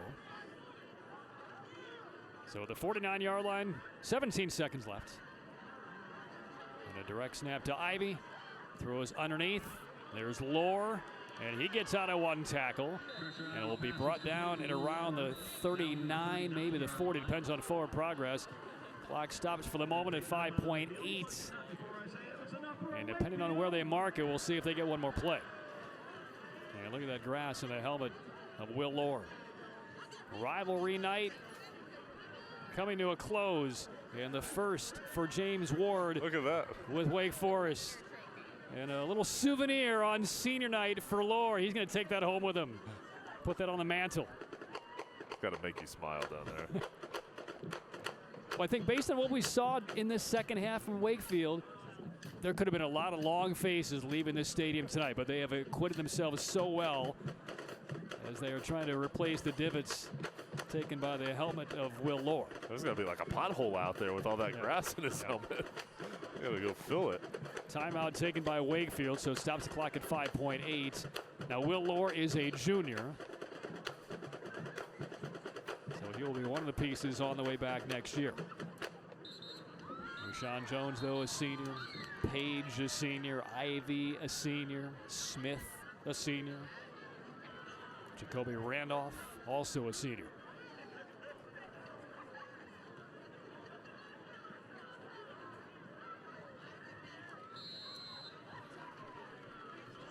By the time the Wolverines got their bearings about them tonight, they were buried at halftime, but have shown great character here in this second half. Final play of the game, Ivy juking away, escapes one last time, throws it down the sideline, and it's over Lohr, and that's the ball game. Wake Forest picks up its 9th consecutive win.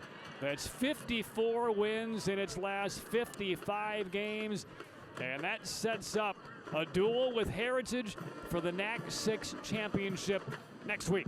Final score, Wake Forest 41, Wakefield 24. Next week's the biggest week of the season, closing out the regular season. You got rivalry games, teams getting ready for the playoffs, teams that need to win to clinch the playoffs.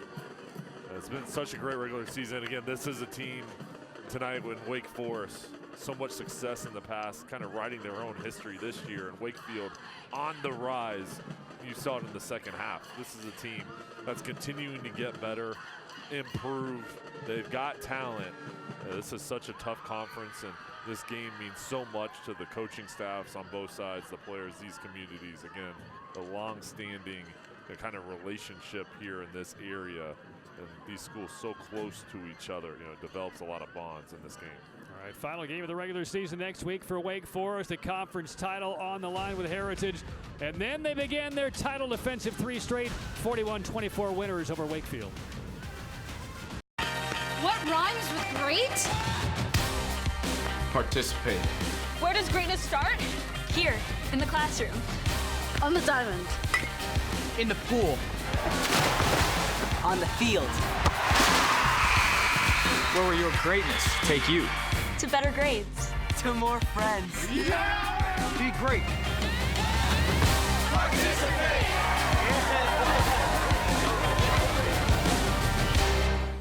When you recycle plastic bottles here in the Carolinas, you're a job creator. Your plastics are first sorted by a team of 100 at Sunoco, then a crew of 38 at Southeast Grinding turns those bottles into flake. The flake then becomes pellets at Easy Products, which employs 35, and those pellets are turned into fabric by the 195 employees of Palmetto Synthetics. Recycling plastic bottles here in the Carolinas employs an estimated 3,500 people.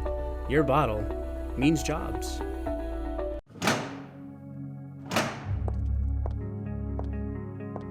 In life, we often talk about a fair fight. I can tell you when it's not a fair fight. when an 80,000-pound semi-truck collides with a car. The people in the car lose, and if they do survive, they're often left with lifelong injuries. At Riddle and Brantley, we've recovered millions of dollars for truck accident victims. Call for a free consultation. Riddle and Brantley, when justice counts. My RDC Spotlight on Judge Mathis with my story. One of the things I tell folks who are coming out of destructive lifestyles is that they're going to continue to encounter obstacles. I started at McDonald's. I worked full-time and went to school at night. I graduated from law school and passed the bar exam. A few years later, I ran for judge. Success might not come overnight, but it will come. One of the many people on My RDC giving us their My Story.